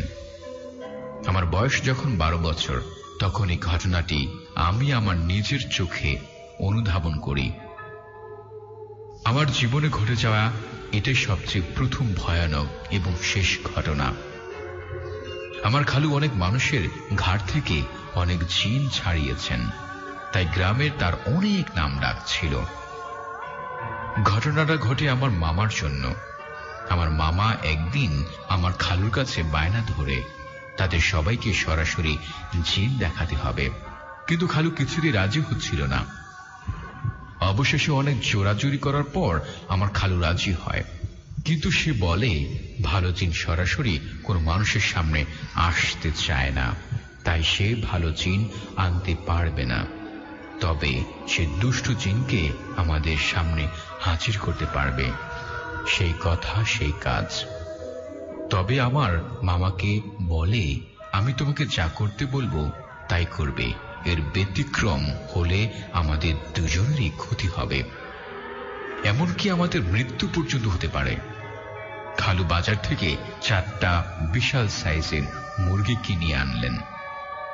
তারপর সে মুরগিগুলো তার সামনে রাখলেন এবং মামাকে এক জগ পানি দিলেন, আর সেই পানিতে একটা মন্ত্র পড়ে 3টা ফু দিলেন। তিনি মামাকে বললেন, আমি মুরগিগুলো খাবো, মূলত আমি খাবো না, সে জিনে খাবে। যখন আমি 4 নম্বর মুরগিটার অর্ধেক খাওয়া হয়ে যাবে, তখন এই পানিটা আমার উপর ছিটিয়ে দেবে। তিনি বারবার সাবধান করে দিলেন এর আগে বা পরে পানি না ছিটিয়ে দিতে। যদি আগে পানি ছিটানো হয় তাহলে জিনটা আমার মামাকে খাওয়া শুরু করবে, আর যদি পরে ছিটানো হয় তাহলে আমার খালুকে খাওয়া শুরু করবে। খালু মুরগির সামনে আসন গেড়ে বসলেন। তারপর তিনি কি যেন মন্ত্র পড়া শুরু করলেন। হঠাৎ করে ঘরটা গরম হয়ে গেল। ঘরে কোনো শব্দ নেই। আমরা সবাই দেখলাম আমার খালুর চোখগুলো আগুনের শিখার মতো লাল হয়ে গেছে। তিনি আস্তে আস্তে মুরগিকে খাওয়া শুরু করলেন। তিনি মুরগিগুলোকে চিবিয়ে চিবিয়ে খাচ্ছেন, আর আমরা তার সবাই দেখছি, কিন্তু আমরা মুরগির হাড়গুলো দেখতে পারছি না। যখন 4 নম্বর মুরগিটার অর্ধেক খাওয়া শেষ হলো, তখন আমার মামা তার উপর পানি ছিটিয়ে দিলেন। আমার খালু আস্তে আস্তে নিস্তেজ হয়ে গেলেন এবং অজ্ঞান হয়ে গেলেন। পরে 3 ঘন্টা পর খালুর জ্ঞান ফিরল।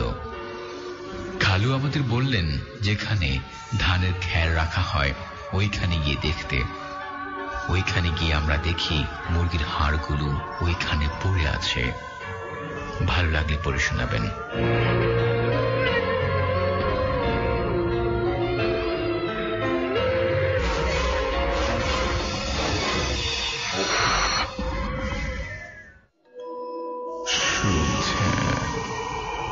ভৌতিক 90.8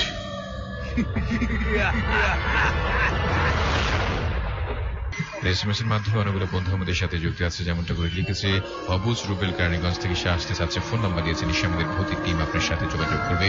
সোহেল আছে আমাদের সাথে মাদারীপুর থেকে শুনছে। Thank you so much. অনেকগুলো বন্ধু নাকি মিলে শুনছে। কাজল আছে ঢাকা মালিবাগ থেকে, সে এবং তার ওয়াইফ সুমা মিলে শুনছে। সে অনেক ভয় পাচ্ছে। কে শুনতে থাকুন। আমাদের সাথে আছে শরীফ আছে উত্তরা থেকে, শুনছে। কাজল লিখেছে। ওমর ফারুক আছে আমাদের সাথে। মাসুদ লিখেছে অনেক ভয় পাচ্ছি। আশিক ঢাকা ক্যান্টনমেন্ট থেকে লিখেছে তার 2 রুমমেট মিলে আমাদেরকে শুনছে। Thank you so much. আমাদের সাথে আছে আসনাদ ডেমরা থেকে, আমাদের সাথে আছে জিনারুল শুনছে। তমাস শুনছে আমাদেরকে এই মুহূর্তে। অসংখ্য বন্ধুরাই শুনছে। ভৌতিক 90.8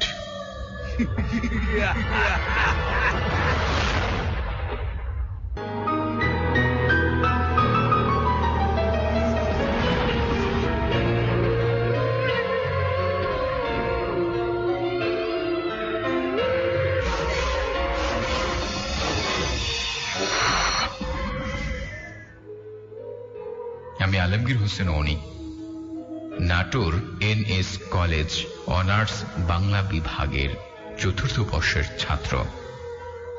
এটি আমার দ্বিতীয় ঘটনা। সবাইকে পড়ে শোনালে খুশি হব। ঘটনাটি এলাকার এক দাদার সাথে ঘটেছিল। আর কথা না বাড়িয়ে আমি ঘটনায় চলে যাচ্ছি। প্রতিদিনের মতো ওই দিনও দাদা ঈশান নামাজ পড়ে চা স্টলে বসে চা খাচ্ছিল আর সবার সাথে গল্প করেছিল। গল্পে গল্পে একটা সময় অনেক রাত হয়ে যায়। বলে রাখা ভালো যে দাদার বাড়িটি ছিল একটু বিলের ভেতর এবং চারিদিকে ধান ক্ষেত ও সরু রাস্তা। আশেপাশে কোনো বাড়ি ঘর নেই।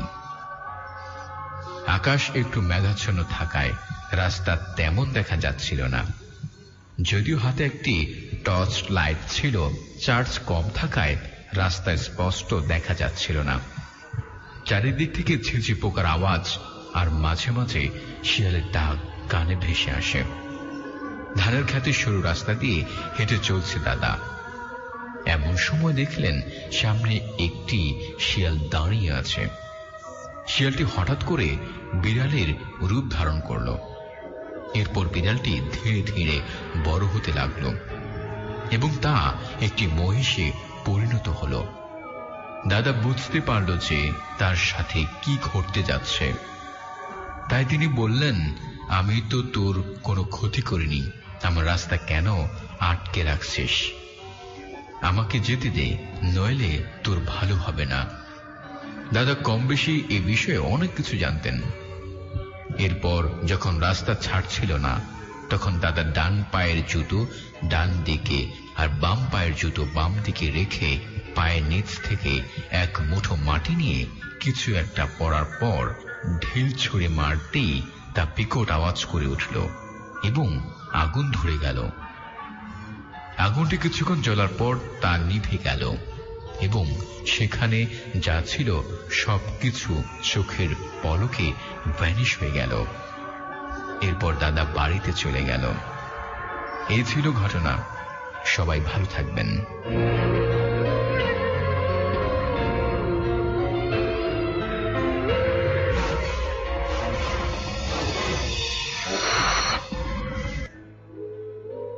আমার নাম জাবেদ আহমেদ দীপু। ঘটনাটা এক বন্ধুর বড় ভাইয়ের। আশা করি পড়ে শোনাবেন। মৃত লাশ নিয়ে মাঝে মাঝেই বিভিন্ন জেলায় যাওয়া হয়। একদিন একটা ফোন পেয়ে সে অফিসে গিয়ে খবর পায় একটা মৃত লাশ নিয়ে তাকে রাজশাহীতে যেতে হবে। লোকটার লাশটিকে দেখল যে খুব বাজেভাবে অ্যাক্সিডেন্ট হয়েছে। লাশটা খুব সুন্দরী, মনে হয় কলেজ কিংবা বিশ্ববিদ্যালয়ে পড়ত। মাথার এক পাশে থেতলানো, চুলগুলো এলোমেলো, দেহের বিভিন্ন স্থান থেকে রক্ত ঝরছে। উনি মাঝে মাঝেই এমন লাশ নিয়ে প্রায় অনেক জেলাতে গিয়ে থাকেন।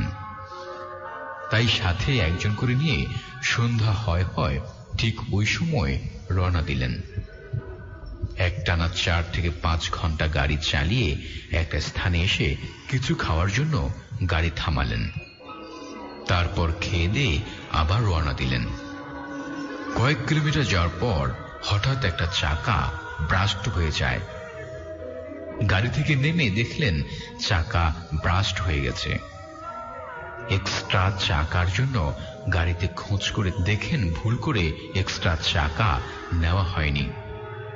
সাথে যে ছিল সে বলল, ভাই চাকা যেহেতু নাই, আমরা যেখানে খাওয়া দাওয়া করেছিলাম ওইখানে যাই, দেখি চাকা সারাতে পারে কিনা।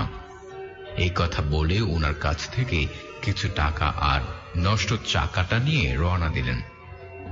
গাড়িটা রাস্তার এক পাশে সাইড করা ছিল।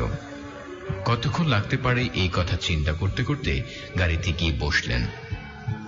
গাড়িটি হাইড্রোলিক চক দিয়ে স্ট্যান্ড করা ছিল, তাই এইটাও চিন্তা করেছিলেন যে একা একা এইভাবে থামানো একটা গাড়ি নিয়ে কতক্ষণ অপেক্ষা করতে থাকবেন। এমনিতেই জায়গাটা নীরব। একটু পরপর 1-2টা ডিস্ট্রিক্ট বাস সাই সাই করে যাওয়া আসা করে। পাশে কোনো মানুষজনের চিহ্ন মাত্র নেই। আর রাত 10টা বাজে, কে আসবে হাইওয়েতে? উনি একটা সিগারেট ধরিয়ে একটু পরপর একটা করে টান দিচ্ছে আর চাকা আসার ব্যাপারটা নিয়ে চিন্তা করছেন। তিনি আশেপাশে তাকিয়ে হঠাৎ ভেতরে থাকা লুকিং গ্লাসে চোখ দিয়ে আটকে গেলেন। চোখটা সরিয়ে পেছনে তাকিয়ে দেখেন, না, কিছুই নাই, সব ঠিক আছে। আবার যখন সিগারেটের টান দিয়ে লুকিং গ্লাসের দিকে তাকালেন, তখন ভয়ে স্থির হয়ে গেলেন। তিনি দেখলেন মেয়েটার লাশটা উঠে বসে আছে। এবার উনি ঘাড় ঘোরাতে সাহস করলেন না। ওনার মনে হচ্ছিল দাঁতে দাঁত লেগে আসবে। হঠাৎ মেয়েটা বলে উঠল, ভাইয়া আমি পানি খাবো, পিপাসায় গলাটা ফেটে যাচ্ছে। উনি অনিচ্ছা সত্ত্বেও পিছনে তাকিয়ে দেখলেন সত্যি মেয়েটা শোয়া থেকে বসে আছে, আর ওর শরীরের দাগগুলো নাই। থেতলানো দিকটা বোঝা যাচ্ছে না। মনে হচ্ছে সে অজ্ঞানে ছিল, এখন জ্ঞান ফিরেছে। মেয়েটা আবারও বলতে লাগলো, ভাইয়া আমার খুব পানি পিপাসা লাগছে, আমাকে একটু পানি দেন। মেয়েটাকে দেখে অস্বাভাবিক লাগায় উনি একটা পানির বোতল এগিয়ে দিলেন। পানিটা পেয়ে এক নিঃশ্বাসে শেষ করে কেমন যেন একটা অস্থির নিঃশ্বাস ফেলল। তারপর ওনার দিকে মুখ করে বলতে লাগলো, জানেন ভাইয়া, এই পানির জন্য আমার বুকটা ফেটে যাচ্ছিল। আমার ভার্সিটি বন্ধ হয়ে যাওয়ায় বাড়িতে যাওয়ার জন্য তৈরি হয়ে বাস স্ট্যান্ডে আসি। আমি রিক্সা থেকে নেমে ভাড়া দিয়ে যখন একটু সামনে আগালাম, খেয়াল করতে পারেনি কখন যেন একটা দ্রুতগামী বাস আমার সামনে এসে পড়েছে। চোখের পলকে বাসটার আঘাত খেয়ে সামনে পড়ে যাই, আর বাসটা ব্রেক করতে না পেরে আমার মাথার ঠিক বাম সাইড দিয়ে চলে যায়। যাওয়ার সময় আমার সমস্ত শরীরটাকে কয়েকবার রাস্তায় আস্তে বৃষ্টি করে ফেলে যায়।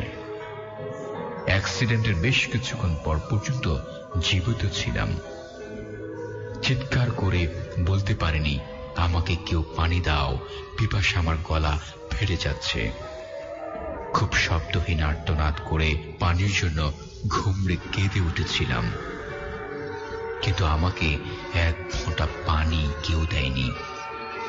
যখন শেষ নিঃশ্বাসটা ফেললাম, একজন এসে আমাকে পানি খাওয়াতে চাইল, কিন্তু পানির এক ফোঁটাও গলা দিয়ে নামল না, গাল গেয়ে নিচে পড়ে গেল। আমার নীরব দেহটা অ্যাম্বুলেন্সে তোলা হলো। আমার আইডি কার্ড দেখে ভার্সিটি থেকে তথ্য নিয়ে আপনার কাছে দিল আমার বাড়ি পৌঁছে দিতে। মেয়েটা একটা নিঃশ্বাসে কথাগুলো বলে একটু চুপ হয়ে আবার বলল, ভাইয়া, আমার বাবা, আম্মা আর ভাই বোনকে বলবেন আমার জন্য যেন না কাঁদে। আর আপনাকে অসংখ্য ধন্যবাদ আমাকে পানি খাওয়ানোর জন্য। এই কথা বলে মেয়েটা আবার শুয়ে পড়ে। ততক্ষণ যিনি চাকা ঠিক করতে গিয়েছিল তিনি এসে বললেন, ভাইয়া চলেন, চাকা ঠিক হয়ে গেছে। উনি সারা পেয়ে খেয়াল করলেন ওনার পুরো শরীর ঘামে ভেজা। চাকাটা লাগিয়ে আবার রওনা দিলেন। মেয়েটার গ্রামের বাড়ি যেতে যেতে পরদিন প্রায় সকাল 10টা বেজে যায়। মেয়েটার লাশ পেয়ে মেয়েটার বাবা মা ভাই বোন কান্নাকাটি শুরু করে দিল। উনি ওইখানে বেশিক্ষণ অপেক্ষা করতে পারলেন না। মেয়েটার বলে যাওয়া কথাগুলো কারো কাছে বলতে পারলেন না। গাড়িটা স্টার্ট দিয়ে ঢাকার দিকে রওনা দিলেন। মনটা খারাপ করে একটানা গাড়ি চালিয়ে যখন আবার ওই রাস্তায় আসলেন, তখন দেখলেন মেয়েটা রাস্তায় দাঁড়িয়ে আছে। সুন্দর একটা হাসি দিয়ে হাত নাড়িয়ে ওনাকে বিদায় জানালেন। এইটা দেখে ওনার মনটা ভালো হয়ে গেল। ভালো একটা স্বস্তি নিয়ে সিলেটে আবার তিনি ফিরে আসলেন। ভাইয়ারা, এই ছিল আমার ঘটনা। ভালো লাগলে পড়ে শোনাবেন।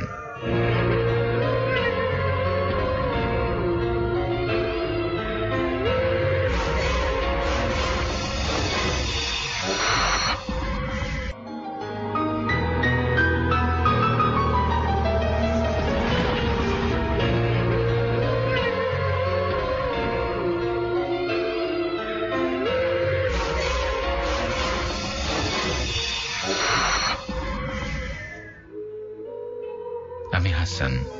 ভৌতিক আমার অনেক প্রিয় একটি অনুষ্ঠান। আশা করি ঘটনাটি পড়ে শোনাবেন। ঘটনাটি আমার নিজের সাথে ঘটে যাওয়া। সময়টা আজ থেকে প্রায় 15 বছর আগে।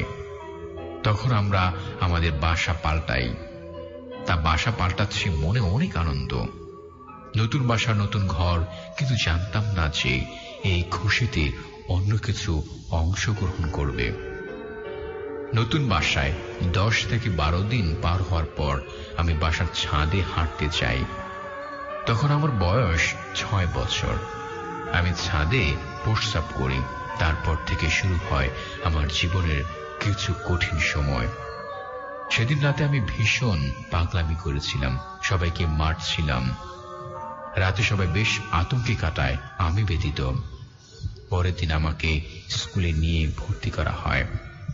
নতুন স্কুলে আমি পাগলামি করি, ম্যাডামদের চুল টানতাম। তা একদিন রাতে হঠাৎ বিদ্যুৎ চলে যায় এবং আমি নাকি নিজের গলায় দা দিয়েছিলাম, কিন্তু আমার কিছুই মনে নেই। তারপর আমার আম্মু গ্রামের এক চাচার সাথে দেখা করান, যিনি মূলত একজন হুজুর ছিলেন। তিনি আমাকে দেখেই আমার নাম বলে দিলেন এবং তিনি বললেন যে আমাদের ছাদে কিছু ভালো জিন আছে, কিন্তু আমি প্রস্রাব করায় তাদের নামাজের স্থান অপবিত্র হওয়ায় আমার উপর ক্ষেপে যায় এবং আমাকে আছর করে। তারপর তিনি একটা তাবিজ দেন। তারপর থেকে আলহামদুলিল্লাহ আমার আর কোনো সমস্যা হয়নি। এখন আমি ঢাকা পলিটেকনিক্যালে ডিপ্লোমা নিয়ে RSC পড়ছি। আমার জন্য দোয়া করবেন।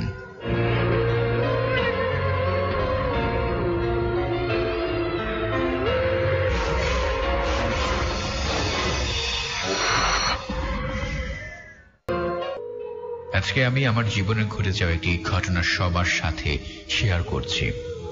আমার বয়স তখন 11 বছর। তখন আমি ও আমার বাবা মা সিরাজগঞ্জের জেলার রায়গঞ্জ থানায় ছোট্ট একটি গ্রামে আমার দাদার বাড়িতে সবার সাথে থাকতাম। ওই গ্রামেরই একটি প্রাইমারি স্কুলের 5ম শ্রেণীতে আমি তখন পড়তাম।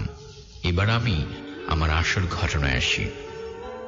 আমি আমার 2 বন্ধুর সাথে প্রতিদিন স্কুলে যাওয়া আসা করতাম। আগেই বলে রাখি যে ওই 2 বন্ধুর মধ্যে একজন ছিল আমার চাচাতো ভাই আর একজন ছিল প্রতিবেশী। তো হঠাৎ একদিন স্কুলে যাওয়ার সময় আমার চাচাতো ভাইকে ডাকতে ওদের বাসায় যাই। সেদিনও স্কুলে যাবে না বলে না করে দিল। তাই ওকে রেখেই অপর বন্ধুটির সাথে সেদিন স্কুলে চলে গেলাম। সারাদিন স্কুল শেষে বিকেলে প্রায় 4টার দিকে স্কুল ছুটি হলে আমরা দুজন আবার বাড়ির দিকে যাই। হঠাৎ রাস্তায় আমাদের সাথে আমার ওই চাচাতো ভাইয়ের সাথে দেখা হয়ে যায় এবং ওই আমাদেরকে বলতেছে যে চল আজ তোদের নদীর পাড়ে ঘুরতে নিয়ে যাব। আমিও সাথে সাথে রাজি হয়ে গেলাম, কিন্তু প্রতিবেশী বন্ধুটা যে যেতে রাজি হচ্ছিল না বলেই ওকে বাড়ির দিকে বিদায় দিয়ে দেই। তারপর আমরা দুই চাচাতো ভাই নদীর দিকে রওনা হই। কিছুক্ষণ পর আমার চাচাতো ভাই আমাকে ছোট একটা পুকুর পাড়ে নিয়ে যায়। আমি খুব আশ্চর্য হয়ে নদীতে যাওয়ার কথা বললাম, কিন্তু উত্তরে আমাকে ও বলল যে এটাই নাকি ওর জন্য অনেক বড় নদী। তো আমি তখন ওর কথাবার্তায় খুব বিরক্ত হয়ে ওকে বললাম, ঠিক আছে তুই থাক, আমি বাড়ি চলে যাই। এই বলে ভাইয়া আমি বাড়িতে চলে আসি। কিন্তু ভাইয়া বাড়িতে এসে শুনতে পেলাম যে আমার চাচাতো ভাই দুপুরে দেখে ওর নানার বাড়িতে চলে গেছে।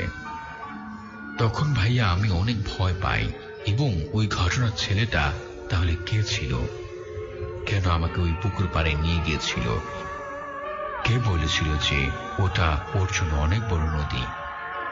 এসবের ব্যাখ্যা আজও আমি পাইনি। ভালো লাগলে পড়ে শোনাবেন। ছেলেবেলা থেকে আমার ভূত খোঁজার নেশা। যখনই পোড়ো বাড়ির খোঁজ পেয়েছি, যেটা ভূতেদের আস্তানা, সব কাজ ফেলে সেখানে গিয়ে হাজির হয়েছি। গুরুজনদের হাজার নিষেধ সত্ত্বেও রাত কাটিয়েছি সেখানে, কিন্তু ভূতের সন্ধান পাইনি। কতবার যে শ্মশানে ঘুরেছি তার ঠিক ঠিকানা নেই। অমাবস্যার রাতে কুকুর শিয়ালদের আগুন জ্বলা চোখ দেখেছি, এলোমেলো বাতাসে মড়ার খুলি থেকে অদ্ভুত শব্দ বের হয়েছে, তাও শুনেছি, ভয় পাইনি। সব দেখে শুনে একটা ব্যাপারে নিশ্চিত হয়েছি, ভূত নেই। ভূতের কাহিনী মানুষের কল্পনা। যারা বলেছেন স্বচক্ষে ভূত দেখেছেন, তারা নিছক চোখের ভুলের শিকার হয়েছেন। সভা সমিতিতে বন্ধু বান্ধবদের আসরে সরবে ঘোষণা করেছি, যে যাই বলুক ভূত টুত নেই, প্ল্যানচেট একটা নিছক ধাপ্পাবাজি। ঠিক এমনই সময়ে চিঠি এলো। চিঠিটা লিখেছে শৈলেন, আমার কলেজের অন্তরঙ্গ বন্ধু শৈলেন দাস। শৈলেনও আমার মতন বিশ্বাস করত ভূত নেই। ভূতের নিবাস মানুষের অলস মস্তিষ্কের এক কোণে। চিঠিটা খুব ছোট, মাত্র লাইন দুয়েকের। যদি ভূত দেখতে চাও অবিলম্বে ঘাটশিলায় আমার কাছে চলে এসো। ইতি তোমার বন্ধু শৈলেন। শৈলেনের সঙ্গে কলেজ ছাড়ার পর আর বিশেষ দেখা হয়নি। অন্য বন্ধুদের কাছে শুনেছিলাম সে আমলকি আর হর্তুকির ব্যবসা করে। ঝাড়গ্রাম না ঘাটশিলা কোথায় রয়েছে। চিঠি পেয়ে বুঝলাম শৈলেন ঘাটশিলাই রয়েছে। হয়তো ভূত টুত সব বাজে কথা। আমাকে তার কাছে নিয়ে যাবার জন্য ভূতের অবতারণা করেছে। জানে এমন করে লিখলে আমি না গিয়ে পারবো না। কলেজে অধ্যাপনার কাজ, বছরের মধ্যে ছুটি বেশি, পূজা পার্বণ, গরমের ছুটি তো আছেই। এছাড়া অন্যান্য উপলক্ষে কলেজ প্রায়ই বন্ধ থাকে। ঠিক করলাম দিন 7 ছুটি নিয়ে ঘাটশিলায় চলে যাব। পূজা কেটে গেছে, বাতাসে শীতের মিশেল। এ সময়ে ঘাটশিলার জল বাতাস ভালো, কড়া শীত পড়েনি। ভূতের সন্ধান না পাই স্বাস্থ্যটা ফিরিয়ে আনতে পারব। যে কথা সেই কাজ। সুটকেস আর বিছানা নিয়ে হাওড়া স্টেশনে গিয়ে হাজির হলাম।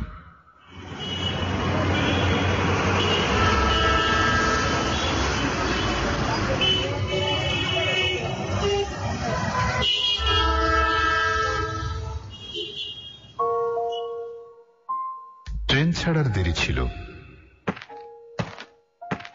কামরার এক কোণে মালপত্র রেখে একটা পত্রিকা কিনে বেঞ্চের উপর বসলাম। একটা গল্পের লাইন দুয়েক পড়েছি। হঠাৎ পরিচিত কণ্ঠে চমকে উঠলাম। আরে কি খবর? মুখ তুলে অবাক হলাম। সামনে দাঁড়িয়ে শৈলেন, বগলে খবরের কাগজ, হাতে রঙিন ব্যাগ। খবর আর কি, এই ভূত দেখাবার জন্য তুই তো নেমন্তন্ন করেছিলি। ভূতের উল্লেখে শৈলেনের বুকটা ম্লান হয়ে গেল। দু চোখে আতঙ্কের ছায়া। সে চুপচাপ দাঁড়িয়ে রইল। কিরে, কথা বল। কি বলবো, ব্যাপারটা আমিও ঠিক বুঝতে পারছি না। তোর কথা মনে হলো তাই তোকে চিঠি লিখলাম। ভালোই করেছিস। ভূত যদি নাই পাই, তোর ঘাড়ে চেপে 7টা দিন তো খেয়ে আসি। শৈলেন বলল, চল, এবার ট্রেন ছাড়বার সময় হয়েছে। তুই কোন কামরায় উঠেছিস? আমি আঙ্গুল দিয়ে কামরাটা দেখিয়ে দিলাম। দুজনে উঠে পাশাপাশি বসলাম। ট্রেন ছাড়তে আমি জিজ্ঞেস করলাম, কি ব্যাপার বলতো? তুই তো 7 জন্মে ভূত বিশ্বাস করতিস না, ঠিক আমার মতন। কি দেখলি? স্পষ্ট দেখলাম শৈলিনীর কপালে বিন্দু বিন্দু ঘাম জমে উঠল। গালের পেশিগুলো কেঁপে উঠল থরথরিয়ে। সে মৃদু কণ্ঠে বলল, হঠাৎ বাতি বন্ধ হয়ে যেত, এক তিল হাওয়া নেই। দরজা জানালাগুলো নিজেদের ইচ্ছা মতো খুলছে আর বন্ধ হচ্ছে। পাশের ঘরে খুটখাট শব্দ। গিয়ে দেখি কোথাও কেউ নেই। যারাই ভূতের উপদ্রবের কথা বলেছে তারা সবাই ঠিক একই কাহিনী শুনিয়েছে। এই হঠাৎ বাতি নিভে যাওয়া, আচমকা জানলা দরজা খুলে যাওয়া, সেসব ঘরে রাতের পর রাত কাটিয়েছি, কিছুই দেখতে পাইনি। পাশের ঘরে খুটখাট শব্দ ইঁদুরের জন্য। বেড়াল আমদানি করতেই সেসব শব্দ থেমে গেছে। লাইটের গোলমালের জন্য বাতি হঠাৎ ফিউজ হয়ে গেছে। এসব ব্যাপারে তুইও ভয় পেয়ে গেলি শৈলেন? এর মধ্যে ভূত এলো কোথা থেকে? শৈলেন আমার একটা হাত চেপে ধরল, ভয়ার্ত কণ্ঠে বলল, ওসব কথা থাক ভাই, অন্য কথা বল। যা দেখবার গিয়ে দেখবি। কাজেই অন্য কথা পারলাম। শৈলেনের ব্যবসার কথা।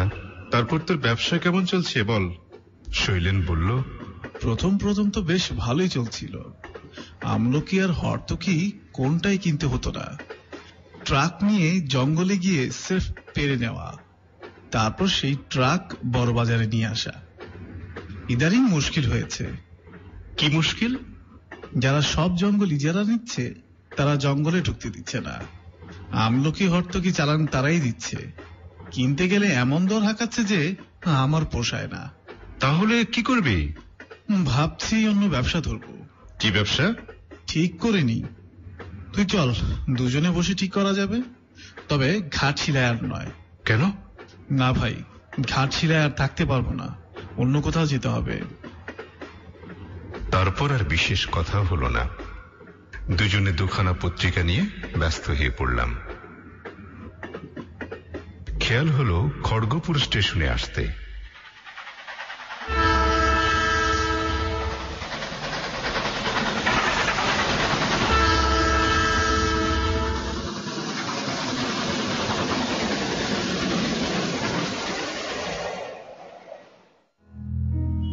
শৈলেন বলল, তুই বস, আমি খাবারের চেষ্টা দেখি।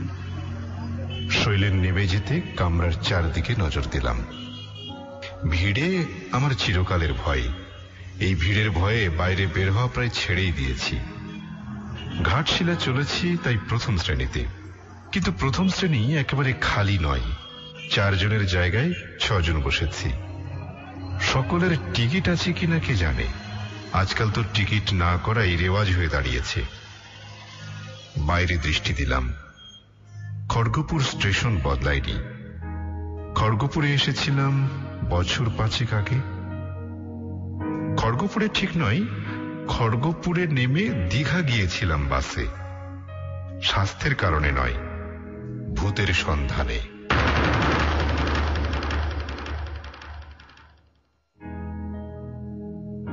কে একজন খবর দিয়েছিল সমুদ্রের ধারে এক পরিত্যক্ত বাড়িতে ভূত থাকে। সন্ধ্যার অন্ধকার নামলেই নানা রঙের আলোর রেখা বাড়ির মধ্যে নাচতে থাকে। বাইরের সমুদ্রের গর্জন সেই সময় নিস্তব্ধ হয়ে যায়। সেই সব আলোর রেখা যার দেখবার দুর্ভাগ্য হয় তার মাথার গোলমাল হয়। খবর সংগ্রহ করে জেনেছিলাম কে একটা লোক সম্পত্তির লোভে কাকে যেন গলা টিপে এই বাড়িতে দম বন্ধ করে মেরে ফেলেছে। সেই লোকটিও আর ফিরতে পারেনি। যতবার বেরোতে গেছে রঙিন আলোর রেখা তার পথ আটকে ধরেছে। শুধু আলোর রেখাই নয়, সঙ্গে করুণ একটা আর্তস্বর।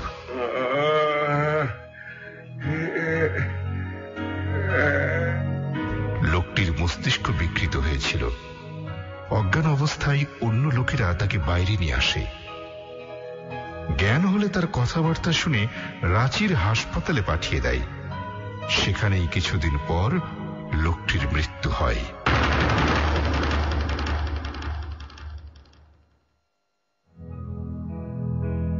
সন্দেহ নেই, খুব জমজমাট গল্প। আমি গিয়ে 7 দিন ছিলাম। রঙিন আলো দূরের কথা, কোনো আলোই দেখতে পাইনি। শুধু ভাঙা ছাদের মধ্য দিয়ে সমুদ্রের ঝোড়ো হাওয়া হু হু হু হু শব্দে বইত। সেই হাওয়ায় জরাজীর্ণ বাড়ির পলেস তারা চুপ চুপ চুপ চুপ করে খসে পড়ত। দীঘার ভূতের ব্যাপারে নিমগ্ন ছিলাম।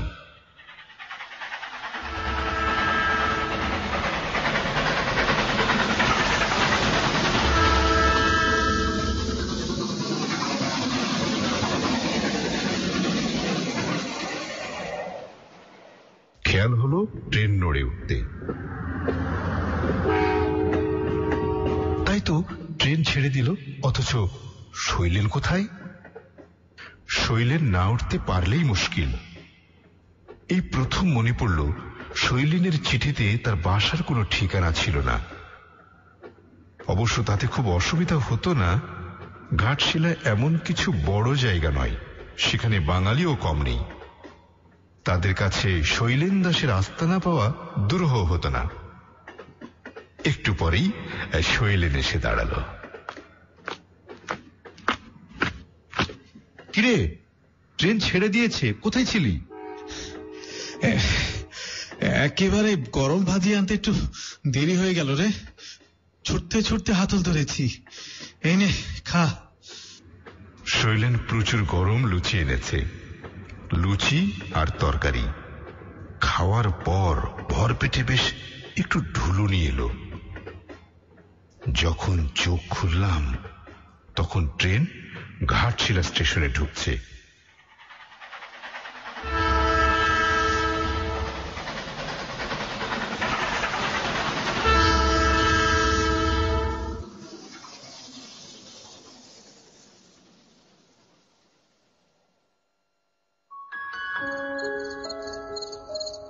বেশ লম্বা ঘুমিয়েছি। চোখ চেয়ে দেখলাম পাশে শৈলেন নেই। কি আর করা, বগলে বিছানা, হাতে সুটকেস ঝুলিয়ে তৈরি হয়ে নিলাম। একটু এগোতেই দেখলাম শৈলেন দরজার কাছে দাঁড়িয়ে আছে। স্টেশনে নামা গেল। বেশ কনকনে বাতাস বইছে, পাহাড়ি ঠান্ডা। স্টেশনের বাইরে আসার পর শৈলেন বলল, তুই এখানে দাঁড়া, আমি একটা সাইকেল রিক্সা ডেকে নিয়ে আসি। এখান থেকে বেশ দূর, রঙ্কিনী দেবীর মন্দিরের কাছে আমার ডেরা।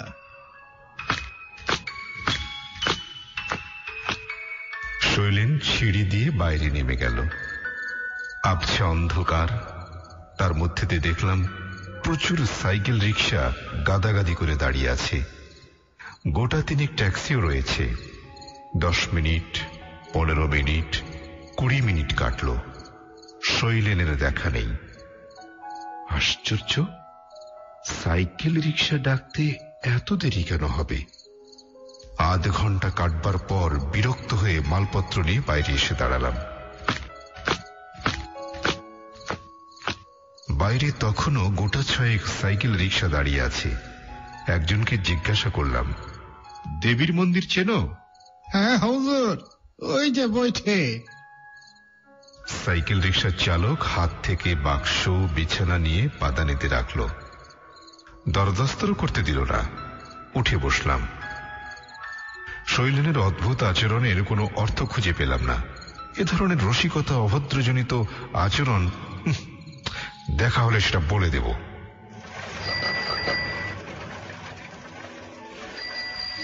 বেশ অনেকটা পথ। ঝাঁকুনিতে কোমরে ব্যথা হয়ে গেল। সাইকেল রিক্সাওয়ালাকে যখনই জিজ্ঞাসা করি, আর কত দূর রে? সে বলে, আগে হুজুর।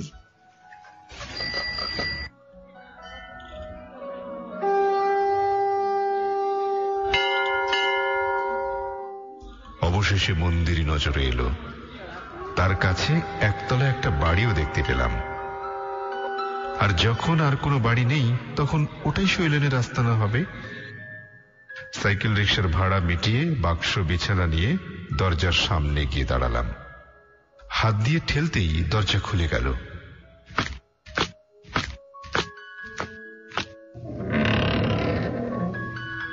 তার মানে দরজা ভেজানো ছিল। ভেতরে জমাট অন্ধকার। সুটকেস খুলে টর্চ বের করলাম। আমাকে ভয় দেখাবার জন্য শৈলেনের বদমাইশি?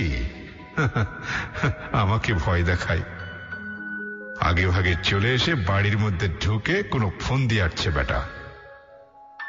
ঘরের কোণে টর্চের আলো পড়তেই চিৎকার করে উঠলাম। মেঝের উপর শৈলেন পড়ে রয়েছে চিৎ হয়ে। দুটি চোখ বিস্ফারিত, মনে হয় খুব ভয় পেয়েছে। দুকশ বেয়ে রক্তের স্রোত গড়িয়ে পড়ছে। তার দেহে যে প্রাণ নেই, এটা বুঝবার জন্য কাছে যাবার দরকার হলো না। মনে হলো কেউ গলা টিপে তাকে হত্যা করেছে। তখনও টর্চের আলো শৈলেনের দেহের উপর। তার শরীর ঘুরে গেল। কে যেন ঘুরিয়ে দিল দেহটাকে। চোখ দুটো আরো বিস্ফারিত। গালের মাংসপেশিগুলো তীর তীর করে কাঁপছে। আর দাঁড়িয়ে থাকার সাহস হলো না। তীর বেগে রাস্তার উপর এসে পড়লাম।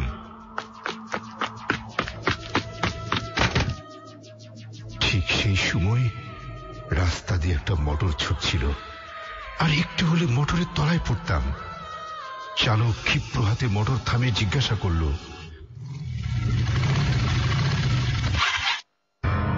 কি পাগলের মতন ছুটছেন কেন? চাপা পড়তেন যে। জ্ঞান শূন্য হয়ে কেন ছুটছিলাম চালককে বললাম। ভদ্রলোক বাঙালি। গলায় স্টেথিস্কোপ দেখে মনে হলো ডাক্তার। ডাক্তার সব শুনে বলল, কি বলছেন আপনি? শৈলেন বাবু তো আজ দিন 10 হলো মারা গেছেন। রহস্যজনকভাবে মৃত্যু। গলা টিপে কারা মেরে রেখে গেছে। চোর ডাকাত? ডাক্তার মাথা নাড়ল। না না, পয়সা কড়ি সব ঠিক ছিল। জিনিসপত্র একটু এদিক সেদিক হয়নি। বাড়িটার খুব বদনাম আছে। এর আগেও 2 জন এভাবেই মারা গেছেন। কিন্তু আপনি দেখলেন কি করে? পুলিশ থেকে তো দরজায় তালা দিয়ে গেছে। কই না তো, দরজা তো খোলা। চলুন তো দেখি। টর্চের আলো ফেলতেই চমকে উঠলাম।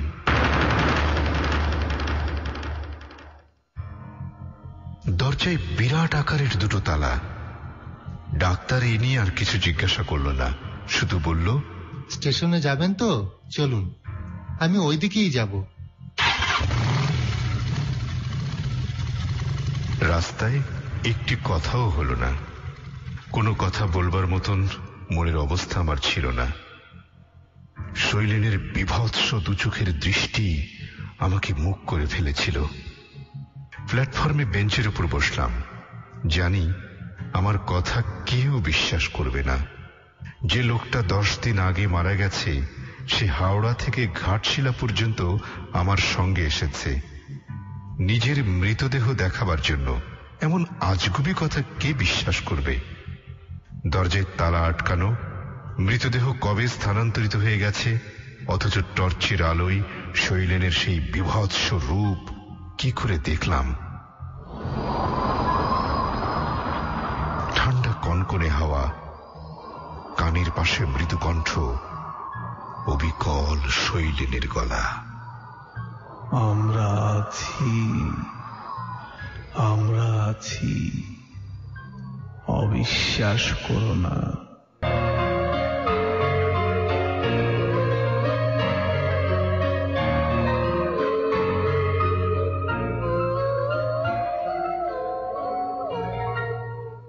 এসএমএস এর মাধ্যমে একেবারে শেষবারের মতো অনেকগুলো বন্ধু আমাদের সাথে যুক্ত আছে। মার্জিয়া, সাইদুল, চাঁদপুর থেকে তারা 21 জন মিলে একই সাথে শুনছে আমাদেরকে। থ্যাংক ইউ সো মাচ সবাইকে এতক্ষণ পর্যন্ত আমাদের সাথে থাকার জন্য। আমাদের সাথে আছে বাপ্পান আছে আমাদের সাথে এতক্ষণ পর্যন্ত, শাকিল আছে আমাদের সাথে, সাব্বির রহমান, পুষ্প এতক্ষণ পর্যন্ত ছিল, জুয়েল ছিল আমাদের সাথে, সানি ছিল এতক্ষণ পর্যন্ত, জুয়েল, রানা ছিল, বড়ি রানা ছিল, প্রভাত ছিল আমাদের সাথে, সোহাগ ছিল উত্তরা থেকে। এইভাবে দেখতে পাচ্ছি অসংখ্য বন্ধুরা এতক্ষণ পর্যন্ত আমাদের সাথে যুক্ত ছিল। সবাইকে অনেক অনেক থ্যাংকস এতক্ষণ পর্যন্ত আমাদের সাথে যুক্ত থাকার জন্য। সবাই ভালো থাকবেন, সাবধানে থাকবেন, নিরাপদে থাকবেন।